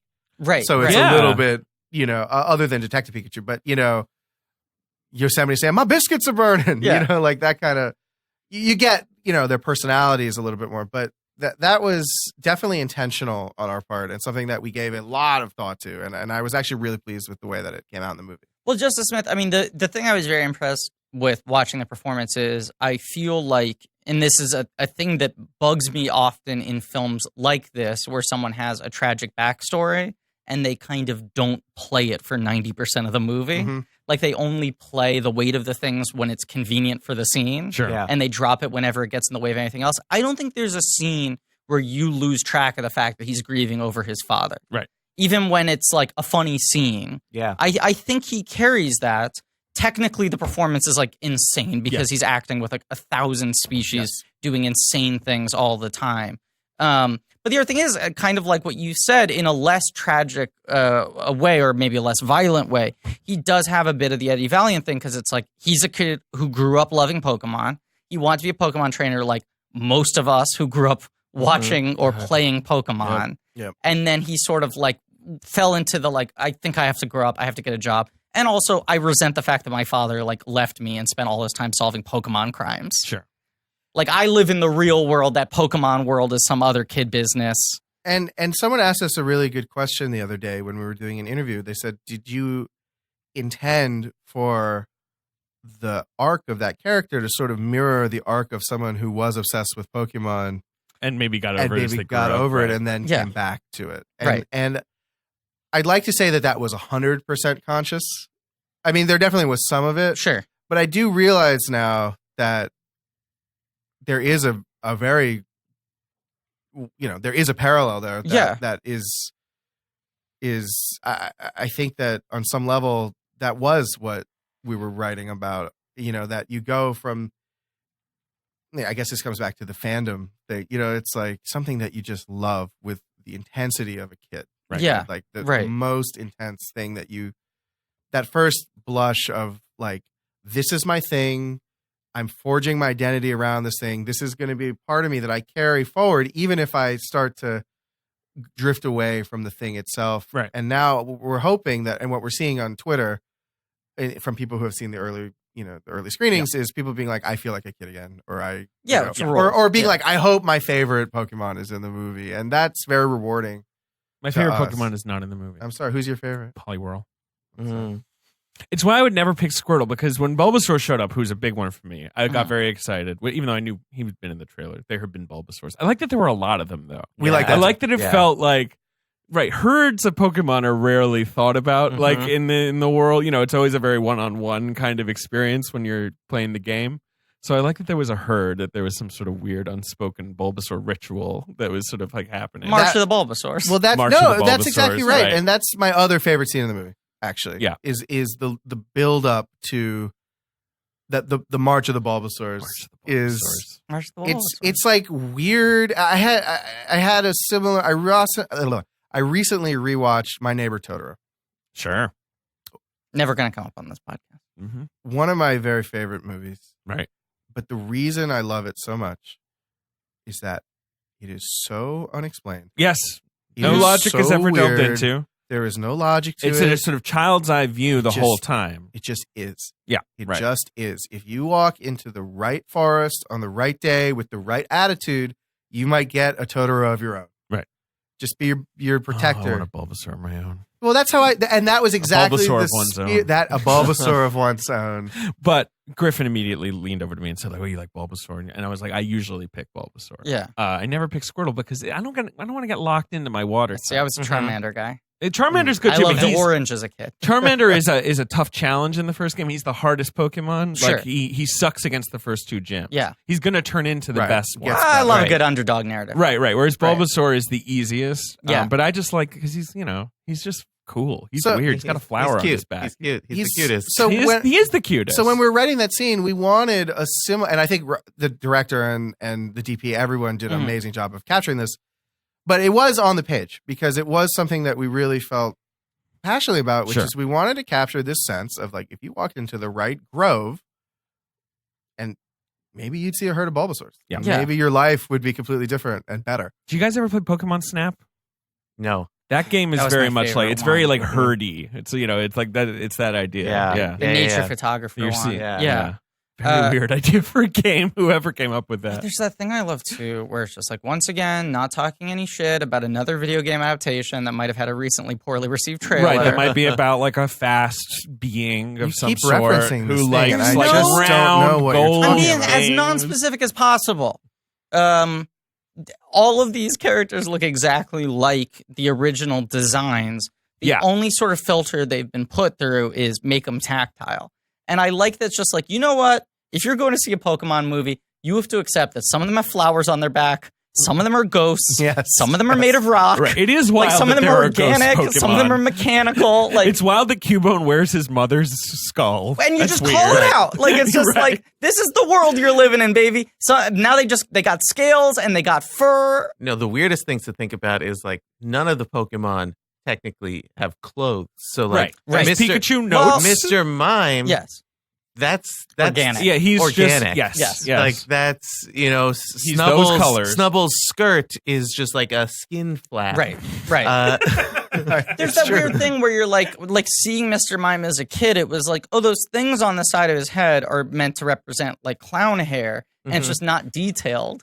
And then you watch it in the movie and you're like, oh, they're like weird, like vestigial, like they're like his ears. Right. Like they're not hair. And- They're like these blue sacks of flesh. And as you say, Pikachu has these two red dots on his face. Right. Yeah. And he's just got some red dots You just on gotta his face, accept right? it. Yeah. You don't go like, well, but if he runs fast, he must have the body of Usain Bolt, so we need to give him a very realistic human musculature. Because look at this is the Right. Ken Sugimori illustration of Bulbasaur. Right. Like Ken, the designer of the game, I need to remember his name. Satoshi Tajiri. And this guy like sat down and they would go to zoos and they would like draw little animals. Like Yeah. and that drawing looks exactly the same as Bulbasaur does in this movie. Like Right. nothing Yeah. has been changed. No. I love it. No, and Thank you, that guys. was a big you. goal of them of like Pokemon movie. keeping the same silhouettes. Yeah. Look at And that. it's really Yeah. just some of the textures. It's the that textures, change. right? Yeah. It really is, and Yeah. that makes them feel so like Because- there's no need to reinvent the wheel. no. Psyduck, I was very happy with because I Psyduck feel like rules. that was like a moment where it's just like these guys get it because like you saying like we wanted Psyduck to be the breakout character. I feel like if you grew up with Pokemon, you're like, yeah, of course, well, obviously. Psyduck's awesome. Who else would be the option? Like, of course, Psyduck is your scene stealer. Well, I mean, he's the Pokemon that has a built-in attitude and Yes. character. Right. Right. He comes with a personality. And so, right. when there's a personality that's already like half our work was already done with him. So we were like, we have to have And him. he's got the Right. great Chekhov's gun quality of just constantly teasing out, like, don't make him nervous. Right. Don't Give him stress him out. calm. Right. Yeah. And some people at first were very surprised that Mr. Mime was such a big part of the thing, but it's a similar reason. It's because Story gift. this is a person with a comedic point. This is Right. a Pokemon with a comedic point of view. Yeah, it has right. a comedic game that you can play and take advantage of. And as writers, you're really looking for not only who are the coolest Pokemon, but which are the ones that you can infuse some personality to or some specific personality. Because, there's many Mr. Mimes in the world, Right. but this one is a dick. Right. Right. Right. And that's funny. But also that thing of, like, none of them can talk, but this one can communicate. Yes. Like, Right. Mr. Yeah. Mime has a baked-in language. Yes. So was the father thing in place from the moment that you guys came on? Was that part of sort of the original inception of the thing? Yeah, I mean, that goes back to the game itself. Okay. Yeah. So the game also has that kind of like That's what we're that's why looking he can for talk. the kid's dad. Mhm. Right. Yes, and I think that if I recall correctly, the first Detective Pikachu game actually doesn't resolve that storyline. Oh my god! It's a saga. Well, It's part the one. one that we got. The original Japanese one was only the first few chapters of the game, Sure. so there was no resolution to the story. I think in the one that came out here, It's a more they put it all recently, together. it's a little, but even then, it doesn't fully spell it out the way we do. Sure. So there was an element of like, okay, we have to try to make this feel earned as much as possible. Right. We tried to write emotionally, and I know the other people involved in the movie did as well. And you know, that was something that it was challenging to strike the right balance because you don't want it to be maudlin, but you also want to deal, I hope, earnestly with loss and grief and give, you know, Justice something to play. Right. Which he did incredible. I think he did an amazing job of doing that. And, I agree. You know, so how do you do that as a writer? You know, I've for me, my parent, you know, and I have a great relationship with my parents, but my parents got divorced when I was very young. And I remember those feelings of loss and grief. And so it's not the same as a parent dying. Yeah. But you try to say, okay, you pull from something. there's an emotional reality right. to that. And can we infuse some of that into this crazy movie? That also what you has to have be to a do. movie Yeah. for kids. You have that Yes. challenge too. You Yes. can't make it too visceral, but you Yes. know, you Yeah. want to skirt that edge. Not as like a back patty thing, but since season 2 came out, I've seen so many people responding to the Danger Boat episode. Yes. Just being like, It's a great how episode. did they commit this hard into doing this emotional a scene with a robot boat? And the answer is, and neither of us were in communication about this, and I didn't piece it together until months later, but as you guys know from being in the room, Susan Hurwitz-Aronson, Who's one of the great. producers, Who's one of the amazing. main writers on the show, who's an incredible person, her best friend died like very shortly before writing the Yes. season. That's right. And she wrote the Danger Boat episode funneling all of her emotions into that sort of sense of loss. Right. And I, like a month before we started filming, someone very close in my life got diagnosed with a very serious illness. And they're 100% fine now. That's good. But I showed up on set not knowing that she had written it based off of something real, playing that scene as if I was You talking. took your thing, right? And she right. took her thing, and we never communicate with each other. Right. And we have this scene where people are like, why does this scene make me cry? This is stupid. But also, if you're going to write these things or you're going to act these things, like, why show up if you're not going to give your all against a Bulbasaur? Well, that's If exactly you're not going to you- write based off of your divorce from your childhood. You just put Yeah. your finger exactly on the most important thing. First of all, Susan is a brilliant writer and did an incredible Is the job. best But, and a great person. you know, what was interesting is that she was actually supposed to write the second episode of the season. Which you guys that ended we up writing. Right. And The first sort of not Aegis not tour to not to episode. say Yeah. that, like, obviously I'm sorry that her friend passed away. That was a horrible Right. thing. But the way that it fell, she was able to. It was sort of serendipitous. I think it's the best in a way, episode of probably of the season. I think there's- it's a great yeah. It's among, Yeah. if not the It's best, I it think is it's the best among one. the I think best. it's the I best mean, It's it probably really. the best one. The is- lobster episode's really good. I like that one, and I like the lobsters the are. casino I mean, one. I like. I actually Yeah, like all of them, it's but a good It's a good season. season. It's it's actually a pretty good season. Hey! All I'm Actually. saying is, you know, Dan and Benji came on board, and you know, Hey, well, season 2 bump. season 2 bump. But yes, she gave it everything. Yeah. And she and the way that you acted that scene was like, okay, yes, it's a boat, Right, but right. but we're gonna take this so fucking seriously, it's gonna break your heart. Right. I showed up on set and I didn't tell anyone this because I thought it was daunting, but I was like, okay, cool. From the moment I read this script, I went, this is the day where I'm going to funnel in all my anxiety about me losing the person I love right now. Yeah, no, of course, Like that this right. person might die. And that's and I Right. think that comes through. And so that's the kind of seriousness, and kind of going back to the beginning of our conversation, is like, if you're gonna write a Pokemon movie, write a fucking Pokemon movie. Yeah. Don't Don't think you're pull too your cool punches. for Don't think you're too it. cool for Right. it. Don't be disdainful of it. Yeah. And I'm not saying anyone was that. I'm just Yeah. saying, you know, that was how, like, that caring too much thing Right. was like, okay, yes, I'm going to care too much about this right now. And Benji felt the same way. And I sure did. Benji was okay. He was like, he was like giving him checks. Yeah. Yeah, no, I just wanted as much money as possible. Yeah. Right, and for the check to say the Pokemon Company. That's right. Yes, That's right. So I don't know. I think that the enthusiasm gap or the verisimilitude gap Yeah. is sometimes like very apparent Right. when you see things that maybe people didn't believe in that much. And I really hope that people like the movie and respond to it and aren't listening to this being like, yeah, movie fucking sucked. But I think that they will. Yeah, I think they will. I do think there's a generational thing, and for people like me I was how old? Like 11 years old when the video game came out, and so I've sort of been steeped in it. Like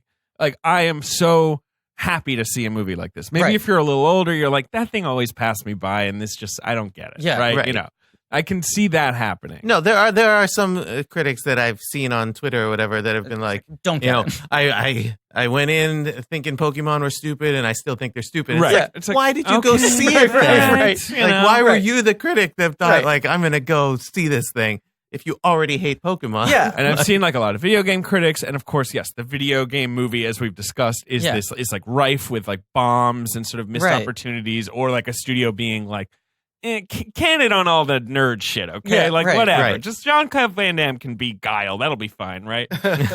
You know, he wrote that script in one day. Really? This Steven is true. D'Souza? Is that One That's When- actually impressive. when you And now the watch movie that seems good. movie through the Right. filter of he had one day, Yeah.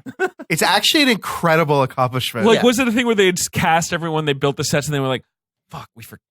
I am not sure. That I Call time is 6 a.m. tomorrow. I went deep on this once. I think it's all on Wikipedia, but someone was also telling me about it. But it was like, it really was a situation where they're like, we don't have a script. And it's not like Street Fighter is like, well, you just draw right from the video game. The Right, plot's very right, the easy. narrative, It's like, right. well, there's these street fights, and Bison.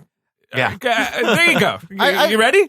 So what you're talking about, and I I'm mean, just saying, video game fans seem to be responding very positively. They to are. what I was seeing, like Yes. on sites like Kotaku, Well, it's Polygon. also this it's sort like of, an you know, emotional story based off a video game world, whereas most video game movies, the problem they get into is like it's an action movie, and if you're watching the action scenes, you'd rather be home playing them. Well, that's the thing. Sure. It's like I think Right. this sort of the video game movie curse that people refer to. You know, there is a thing where, unlike other IPs like comic books or anything like that, a video game, people are used to controlling it, 100%. like Right. being in That's control. the They weird don't wanna their- lose that number of control. like it's like their story. They don't just want to watch action that they're not playing. Right. Like, it becomes instantly less fun, like watching Assassin's Creed happen than Wait a second. Oh no, you're gonna get Last riled week's up. episode. No, not Dan's last favorite week's, but a movie. couple weeks ago. Yeah, That movie's good.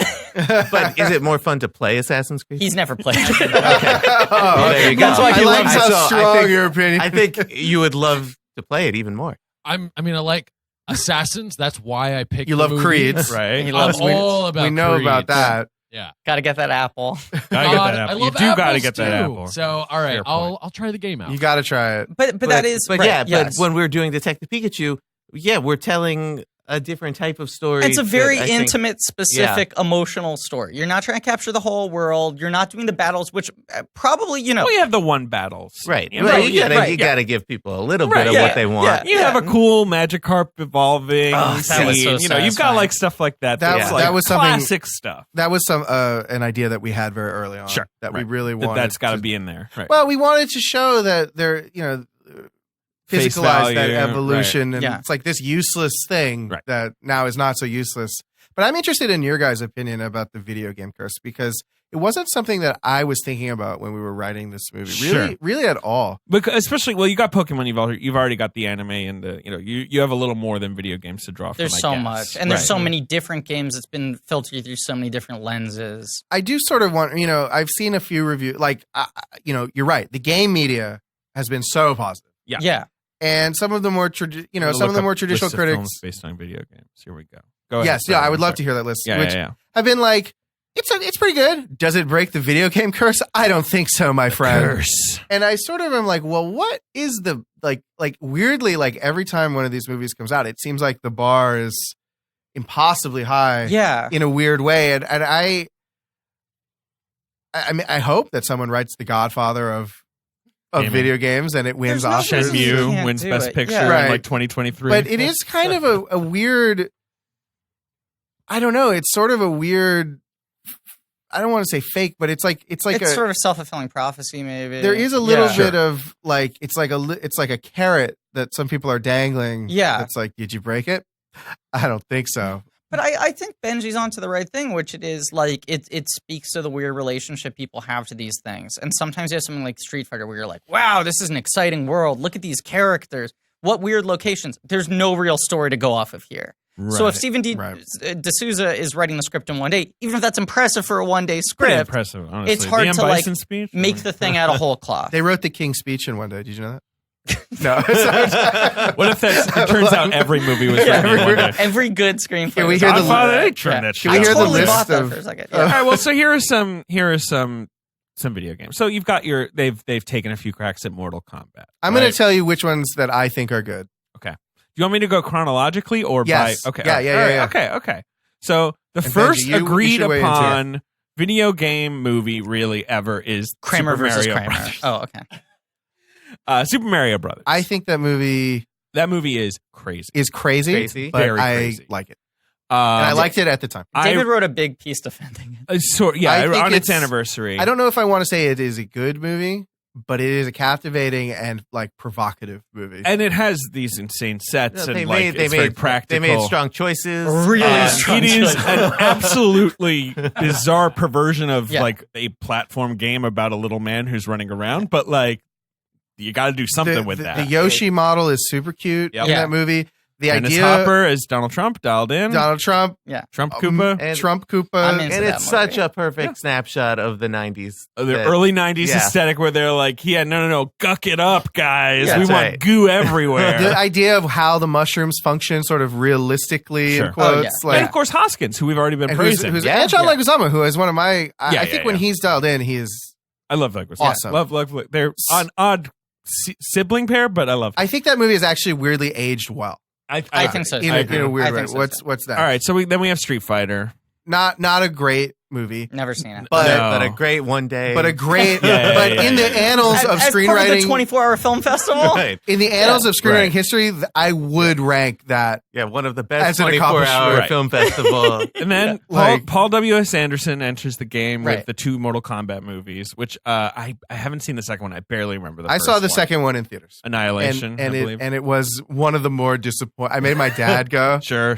And my dad. I'm skipping a few of the little. But once again, that's like a fighting game. I mean, you fall into this thing where it's like if fighting the game games are hard. No, because you'd rather just be doing the fights That yourself. is, I have to say, at the time, they do have strong characters. They've got these very great dynamic, in Mortal Kombat. Great characters in Mortal Kombat, and I have to say, I actually really loved the first Mortal Kombat movie, right? The Paul W. Anderson one, because it did have sort of that '90s like techno. Totally, you know, like there is a vibe in that movie that is specific to like not even just like a decade, but like a few years within the decade. Yes. Right. And I think that's kind of cool. All right, so we're going to keep going. We've got, then we have Lara Croft Tomb Raider, which is not so good, which is sort of like grafting, like, I don't know, Indiana Jonesy kind of. Yeah, but I feel like that's an example of just that movie not working. I don't think any of the problems in that movie are connected to the fact that it's based off of a video Not game. at all. I mean, they looked at the video game and they were like, this is Indiana Jonesy, right? Like, right. And she's a lady. I just think it's kind of a crummy done? movie. But the Vikander movie I like a lot. I actually liked that one. We all pretty well, well pretty too. fond of that And one. So it does seem to be just maybe the first Lara Croft wasn't. I remember seeing it as a at the time and being like, it was okay. Then there's the Resident Evil series, which is the sort of agreed on, I think, masterpiece of video game cinema, right? Of course. Like there's 6 of them. Yeah. They go in all kinds of insane directions. They so I'm very much fond of become them. their own thing. They're their own they thing. Are separate from the video game. They will sort of have like characters who are like kind of nodding Right. to the game, but like they're a whole, and they really like the Mila Jovovich show, and she's sort of the queen of like video game movies. I sort of appreciate their commitment They're good. to being super crazy. They're Yeah, crazy. I mean, those are By the time they're in the crazy 5th one, they're really like if you're still watching these, then we're just gonna fuck around. It's similar to, in a way, watching like I know Benji's a big fan of the Saw.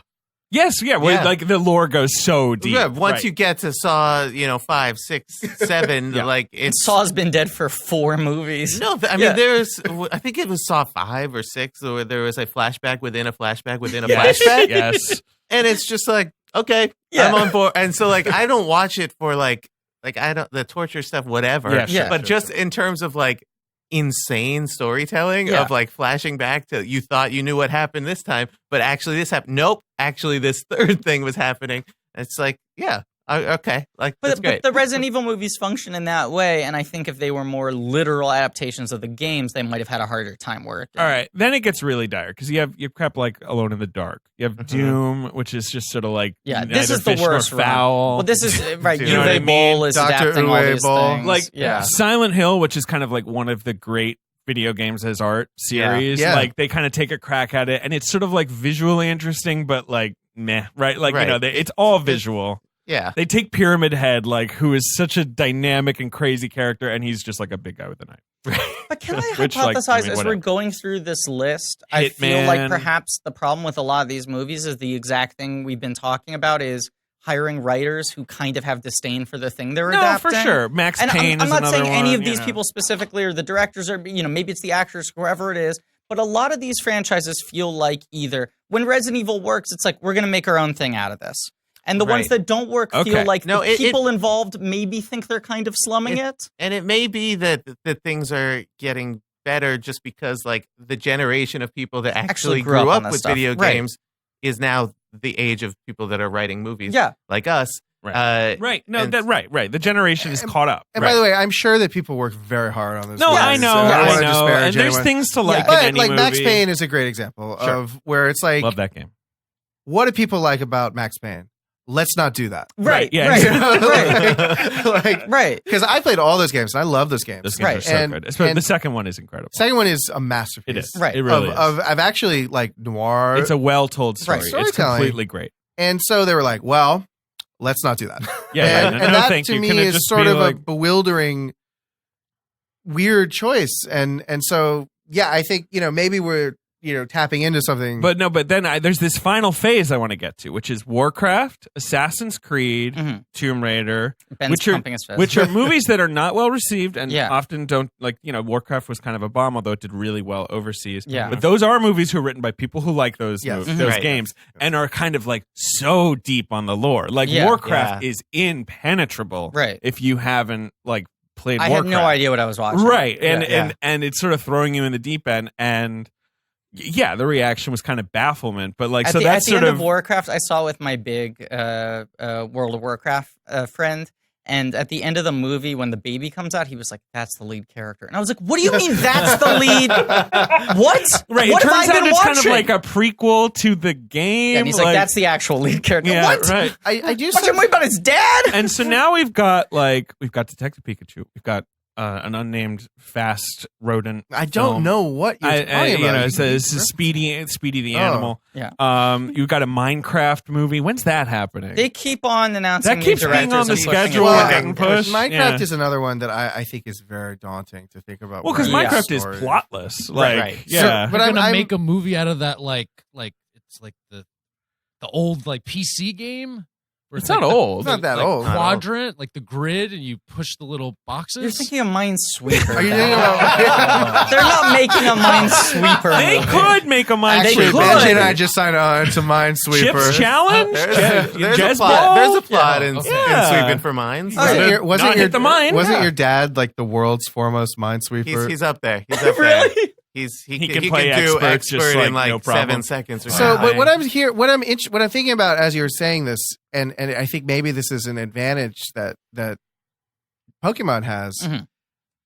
We're talking about movies about adventurers. Mhm. We're talking about movies about assassins. Yep. Yeah. We're talking about movies about fantasy world that, while it is its own thing, is not unprecedented in the sense of we are familiar with Lord of the Rings, we're familiar with orcs and warriors and Sure. things of that And nature. these things that are, and this is a lethal combination, often largely plotless and very lore heavy. It's very hard to write a script where there's a ton of backstory, Right. but the plotting itself is just kind of like, and then this happens, and then this happens, and then this happens. So it kind of is interesting that the ones that we kind of were gravitating towards are Mario's very weird and very unique. Yeah. Mortal Kombat, very specific to that Very of thing, its era. and it's Yeah. very of its era, but not unprecedented in like the fighting tournament Mhm. sense of things. But the way that Scorpion is integrated in that movie is like very cool, and it's different, and it's not something you've seen a million times. So maybe there is something to embracing like the weirdness or the uniqueness of whatever that property is, and just saying like, yeah, this is the fucking weird thing that we're doing. Right. Instead 100%. of turning it into a generic copy of whatever movie Whatever is in action that movie's genre. hot that year. Or Yes, doing a movie right. that takes place in Wyoming and apparently or seemingly from the trailers only in the last scene probably has the characters looking the way you remember them looking Are in you a talking world. about like a movie about like a quick? Fuck, I'm out of synonyms. Quick, spiny, egg-laying mammal. I have no idea what you're talking about. But I also feel like, yes, I don't want to make it sound like I'm putting the blame for those earlier movies just at like, oh, this screenwriter was a hack or this or that. But you also have examples where maybe like the writer cares a lot about it and the director cares a lot about it. And then a big movie star signs on and they're like, I don't want to do that stuff. Or it's the director who doesn't care when the other two people did or whatever it is. But also very often, I think we're living in a world where they understand the value of, for better or worse, studios now understand the value of the IP is the IP. You don't strip mine it and find a way to get as little of the IP in the movie as possible and then make the rest of the film catering to what you think mall goers want to see. If you're making a movie off a thing, you want to make the best movie of that thing and represent everything that people like about that thing. Well, that's to go back to what we were talking about at the beginning. I think, the fandom becoming the mainstream has made it so that's the case. It's like we're not trying to appeal to, random people, Joe, whatever. Joe like, Schmo, like the most vocal people and the people still going to the movie theater are the fans that want to see this There's the confidence stuff. of knowing we can write a movie for the hardcore fans, and if only the hardcore fans see it, that's enough to make the movie a big hit. Right. And, you obviously want to write a movie that anyone can sit down and enjoy. Yeah. You want to write the movie, I mean, like, you want something that anyone can enjoy, but you also want the people who want the movie to work the most to be able to enjoy it. We did not sit down writing Detective Pikachu saying, this is a movie that every single person is going to like. Well, that is definitely true. We weren't trying to make a movie to try and cater to every person. Every quadrant. Right. Like, yes. We wanted to make something that the fans would love and that could also bring in some new fans that didn't realize that they loved Pokemon. I forgot about Final Fantasy: The Spirits Within. So Final Fantasy Spirits Within is a very weird one, right? And it's also Extremely kind of weird. its own thing. It's its own thing. Yeah, it's right. I didn't like. I don't think it's like a great movie. No, but it's trying some things. It's trying and it's definitely. I mean, it's extremely JRPG in its story and its thing. So like Final Fantasy is a great example of could they make a good movie of Final Fantasy VII? Maybe. Sure. I mean, Some I don't know. version of I it, don't yeah. know. Yeah. But that's one where like if someone gave us that challenge, I would be like, okay, right. This There's is something stuff. that I really love. It's also one of those things where a studio's going to have to be like, sure, take a huge budget. Like it's not going to be something you're going to do like for nothing. Yeah. So I think that when we set out to write the movie, even when we were talking to each other, we were like, is anyone going to like this? And we were kind of going, I think so, but maybe not. Right. But maybe that's okay because we're going to try to tell the best version of this story that we possibly can. Sure. And, that's why I feel ultimately like, I hope that it's a big hit and I hope that, it gets pretty favorable reviews. But if it doesn't, like, I remember what I was going to say is I had a professor in college who was a theater professor and was it Pikachu? It was Pikachu. Professor Pikachu. His name is Spencer Golub. He was the head of the theater department at Brown. And he did an example one day of like, Spencer Pollywop. He sat on like a cube, just like a regular cube. Sure. And, it was like he was sitting on it. And then like, he was like, everyone turn around and he like did something to the cube and he couldn't tell. And he sat on it, but there was something like appreciably different about the way that he was sitting on this cube. Okay. And it turned out that there was a hole in the middle of the cube that was making his sitting experience like uncomfortable. We could not see this hole, right? But we could tell that something had changed. Mm-hmm. And I think that screenwriting is when you actually give a shit about the subject matter and you're sort of thinking about things like, okay, well, we want to reference Total Recall and we want to put Roger Rabbit into it and The Third Man and these Raymond Chandler stories. Like, I hope that like secretly embedded in this movie. Right. You feel that like, stuff. even if the audience that has no idea, never listened to this podcast, doesn't know anything about what we did or why, that there is some sense of like, they seem to have an idea. They seem to be like confident about whatever it is that they're trying to accomplish. 100%. And I think that the movie does accomplish that. And I'm proud of that, I guess. So here's the big question. And I don't know how much you guys can comment on this or not. Okay. David has one big takeaway at the end of the movie. I know. He turns to me and he goes, "I'm worried." Yeah. I did say this. Detective Pikachu's a star. I was like, you guys got rid of Detective Pikachu. And like, I mean, spoilers, the movie kind of takes him off the board at the end. This is coming out a couple weeks after the movie's come out. So, he's so good that I was almost like, don't take him away. No, don't one of those separate things where, him. like, emotionally, narratively, of course it's the point you get to. Right. But was there any But fear if when I'm you guys like, were writing that? Or if I'm one of the Warner Brothers, I'm like, wait a second, wait, hold up. Yeah. What about when the Pikachu talks in the Ryan Reynolds voice, though? We He can't drinks lose the that. coffee. Yeah. So I don't think it's talking out of school to say at the script stage or at the planning stage, there was talk and debate about this exact issue. Yeah. And I think that what was ultimately decided upon correctly was let's tell the best story that we can tell for this movie. And if you want to bring it back, you can figure it out later. If there is a future movie, that's a problem that will be dealt with. Right. Hopefully in a really cool, creative way. That seems like the right answer to me. Right. Because it wasn't, there were a couple of things debated. Well, could we do this? Could we do that? Do we preserve it in this way or that way? But ultimately it was like, no, let's just tell this story. Let's make it a completed thought. I mean, which is much better than the opposite franchisey thing where you're like, the movie ends kind of unsatisfyingly and someone leans over and is like, well, they've already like signed the contract for this spin-off, so like that's why it's doing that. And you're like, or my friend leans over and goes, "That baby's the lead," like that shit. Right. Which I'd much rather see a film that completes its own thought, and it does also in an interesting way kind of set the stage where it's like, I know they announced that someone's writing a Detective Pikachu direct sequel, but they're also people I think writing other live action Pokemon movies that they're incubating a bunch right now. Sure. But I much like Togepi was incubated, right? Right. Yes. Yeah. I do the proverbial Togepi. Yeah, exactly. There's a lot of Togepis, humming right now. I like the idea that this like world setup and the franchise could just be what are other stories in the Pokemon universe. Like what way they end up going, who knows? But I do like the promise of just like, and the next film could be like a fucking like legal thriller. Yeah. And the next film could be like a trainer, like it could be Karate Kid with Pokemon. No, and that's I heard Professor Pikachu. I mean, if we wanted to make it clear that like Rhyme City is still connected to the rest of the Pokemon Big universe. world. The Yeah, other you shout out the other Kanto regions and exist, things like that, right? And so it's all out there and is a fertile, ground for whatever stories might come. David slammed Hell the yeah. table. So don't worry, David. It's going to be okay. Okay. Okay.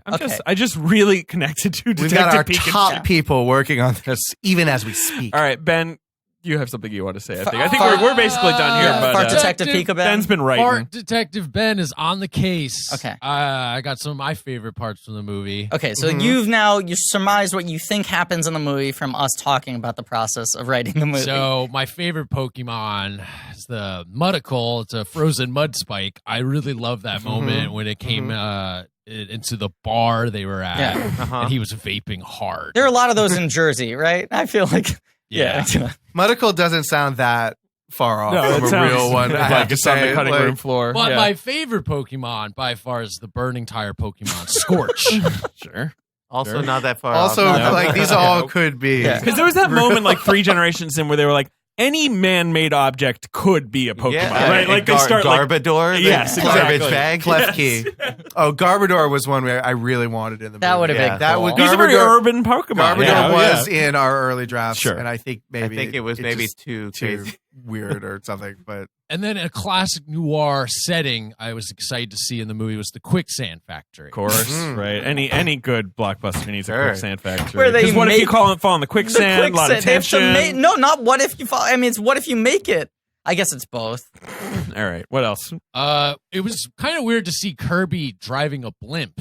Yes, that was a weird. Right. Kirby, the Nintendo. Yeah, he's not a Pokemon Kirby? character. Yeah. Oh, he's not. Or do you mean like Kirby Puckett or something? No, I thought Kirby was a Pokemon. He's in that. He's got Bruno the- Kirby. And then, of course, the ending, which was so crazy, it was Deadpool the whole time. It was Right, Deadpool, right, of which is- course. yeah, That's so twisted. The movie came out of Deadpool's brain. Crazy. Anyway, I loved it. Well, I mean, that's a strong I mean, review. Isn't that? can you go any higher than that? You can't. That's Just probably the greatest. hit publish on Rotten Tomatoes right now. I mean, you saying some of these people, why would you even see this movie? It's not for you. Yeah. Is there ever been a review that so coming from someone more clearly on your side, getting exactly what you were going for in the movie? Ben's flashing a peace sign. Loved it. Beautiful. Yeah, we're done, right? Yeah, You I can't think play we're the done. box Do you office guys have game. any final thoughts? Is there anything you want to share? We wish people a happy Detective Pikachu. Mm-hmm.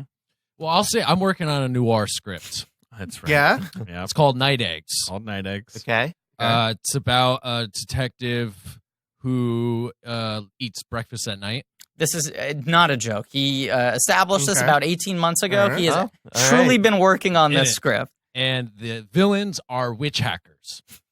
Uh-huh. Right. Who And practice witchery. Did they use their witchcraft to use is a to hack, great or did they question. use their Great hacking to access witchcraft? Kind of both. Oh. Great. That's Great always answer. his answer. That's what you want. Always Great his answer. answer. Great answer. So I don't know. Once I get further along, would you guys like to take a pass at it? Can we take a talk look? about this off the air? Because I think Conflict of interest. Yeah. that we need to. Of course. I, of course. has You're right. anyone optioned this material? Chris Weitz is on board as a producer. He was a Interesting. guest on the Is on show. board. So He there signed is on as a producer. pre-existing. All right. Yeah, Well, the pre-existing But I mean, producer. Chris is a collaborator. maybe we you know. can Yeah, carve it he's out. not gonna big I dog I you. don't Yeah. know, Cool. but Yeah. I'd like to talk to you further about this opportunity. I thank you so much. We love the world you're playing in. And I have a. It's a fun world. There's a fun lot world. of opportunity in that world. All right. Benji, Dan, thank you so much for being here. Guys, Seriously. this was a dream come true. Yes, Thank you. thank you. And I do want to come back for Edward's Wick when it's time. Sure. What's this Wick movie? Name me some. Zwickening, Glory. Glory. Yeah, but I'm trying to think like, yeah. Love we've, and other we've drugs. covered one. Oh, Pod and Other Cast. Yeah, well, we did. We did, Pod Never Go Reacher, Back. Never Go Cast. Mm. Yeah, People forget he made the second Jack Reacher movie. I Yeah. think he did that movie, Legends of the Podcast. Blood Diamond. Isn't that it? Oh, yeah. Blood Diamond. Oh, yeah. I mean, there's some pretty About Last Night. Did he do About Last Night? He did. That's I his think he did. debut. Yeah. That's his debut. He made, Courage Under Fire. He made, what's it called? Bobby Fischer. Pawn Pawn Sacrifice. Sacrifice. Pawn Sacrifice. I saw believe that Tobey in theaters. Maguire's. I did too. Tobey Maguire's last role on camera. on camera. His last credit film role is the narrator of The Boss Baby. That's right. nice. So it sounds to me like the Zwick Pod, It's in the works. It's a fruitful It's like area. Night Eggs. It's cooking. It's It's gonna nice. happen. We'll talk Right. off air about Right. this opportunity. Yes. We love the world. Yes. We love the possibilities of this so much world. potential. But yes, Benji, Dan, thank you for being here. Thank you for writing Detective Pokemon. Detective Pokemon? I'm sorry, Pokemon Detective Pikachu. Thank you. Thank you. That was another thing because, like, when you see the poster, you're like, "Oh, the Pokemon might just be there as branding." When the movie starts and the opening titles come Hell up and yeah. it just says Pokemon Detective That's Pikachu, right. Mhm. you're like, No "That's jazz the official here. title, baby." Yeah. No, we went right at it. You gotta take a bite. Right. What else is I that? gotta Yeah. pee. Let's Okay, Let's Dan wrap has to it pee. up. Watch season 2 of The Tick. Yeah, Yeah, come on. sure, Watch sure. season 2 of the Watch Tick. Watch season it. two. Don't be on. a dick about it. Just Come on. do it. What if we did a Tick Pokemon crossover? Sure. What if season 3 there was a case Right. in Rhyme What if- City? Yeah. Taking Tick Arthur. got Rhyme a City. Heracross or whatever. Yeah. You Of know, a but bug you say Pokemon. this, but like Ben is listening somewhere and being like, What are you talking? No. It's not Or- my, that's or not it's my like- season 3. or he's Yeah. like, yes, Yeah, right. yes. How did you guess? Yeah. I just think Tick should interrogate a Meowth. Yeah, that sounds good. I- Meowth is good, but you couldn't really touch Meowth. That's Meowth Team is Rocket tough. territory. Right, Yeah, right. that was. But that- Meowth is one of the weirder Pokemon to start out with. I was sad Meowth wasn't in the movie, Sure. but it just seemed like. Did you have Meowth in certain drafts? No. I think in one draft he's mentioned like as a background, Sure, Okay. sure. but not. But I feel like Team Rocket is its own It, thing. it's Yeah. it kind of felt like we can't even Yeah. like open that thing right now. Right. Yeah. So that's why I but I hope that in the future everyone will get to see their favorites. Sure. I mean, there was Gengar in there. That's another of my Pretty favorites. good. You Pretty good. you had some great ones. You Oh. just didn't touch Yeah, the we- Poliwag family. We've always wanted Gengar from the beginning. Yeah. Gengar That is was huge. one that we really wanted. And looked so Gengar fucking looked cool. great, and his weird Yeah. cloning move. Yeah. It kind of Love reminded that. me of Great Tiger in Punch Out. Yep. When he does the spinning, whatever, guys. I know we just talked about why certain video game movies don't work and it falls squarely in this territory, but Punch Out would be a cool movie. Punch Out would be a cool movie. The ones that are just cool-looking characters fighting are the difficult ones. I actually could be Glass-Eyed Joe. I could be Glass-Eyed Glass-Jawed. All right. Glass-Jawed Joe. Yeah. I could be Cotton-Eye Joe. I just remember David has to be the one question I want to ask you guys. You'd be Little Mac. You would be great as Little Mac. Are you kidding? That's your star vehicle. A Kid Icarus. I've been playing Smash, and I'm like, man, like Ness dresses a lot like me. Yeah, Ness has your vibe. Wait, who's your Smasher? Who's your fave? I've been playing as Ness most of the time. You're a Ness? Oh God, you're horrible. No, that's not true. Ness is so complicated. Yeah, I feel like I am playing like Ness the most of the time. I play as Pikachu a fair amount. Pikachu is one of my faves. Although my girlfriend always wants to play as Pikachu. Right, Pikachu's Ness though, every time I pick him, she's like, "You just like him because he like wears baseball caps and striped shirts." Right. Fucking narcissist. Right. He's little. Classically, I like Jigglypuff because I find that makes people go the most insane. Jigglypuff is an infuriating character. It's an infuriating character to play, and that's who I thought Kirby was. They're very Jigglypuff is in the movie. Jigglypuff's in Hell the movie. Yeah. At a bar. Hells At a coffee. yeah. I like that too. I like that's like, oh, it's a late night Elite coffee Four shop. with the fucking super-powered Wigglytuff. That was a great moment. Okay. I always liked taking on the sort of less powered Pokemon. Retired bit. Buffing them up. This was the final question I want to ask you while David's bladder explodes. Okay. You guys are big fans in general. You're fans of things. You love stuff. We like stuff. Not stepping on toes of any things that you're taking meetings on, that you've actually had a conversation about. Yeah. Will it into the universe, something that you've made no progress on. Is there like a dream thing? I will say, especially if it's a thing where you're like, no one's ever going to make a movie of that, where you guys have talked about, like, wouldn't it be cool to adapt this thing that we love that there probably isn't a market for? That's a great question. Yeah, what's your, like, blank check project? Do you have, because look, people predicting big box office weekend, you might be getting those calls. You might be the blank check guys by the time this episode comes out, where people are saying, what do you got? What's your pitch? Bring it to us. The one that always comes to mind is I'd like to adapt Transmetropolitan. Oh yeah, that's a cool choice. That's the one that it's the perfect thing. Where it's like you need a big budget. It's not going to be a family movie. It's right. It's weird. It's funny. It's weird. It's specific. There's a two-headed cat that smokes cigarettes. Yep. That's one where I read it and get inspired. I've read it many times over the years, and that for me would be a dream project. I don't know who controls the rights. I don't know if there's already a script that exists. I don't know if it'd be better as a TV show. But that is one where I look at it. You'd like to have a crack. I'd love a crack at that one. Do you have an answer, Benji? I've always wanted to do a Seven Samurai Magnificent Seven with all of the serial characters. That's you mean like Captain Crunch? Yep.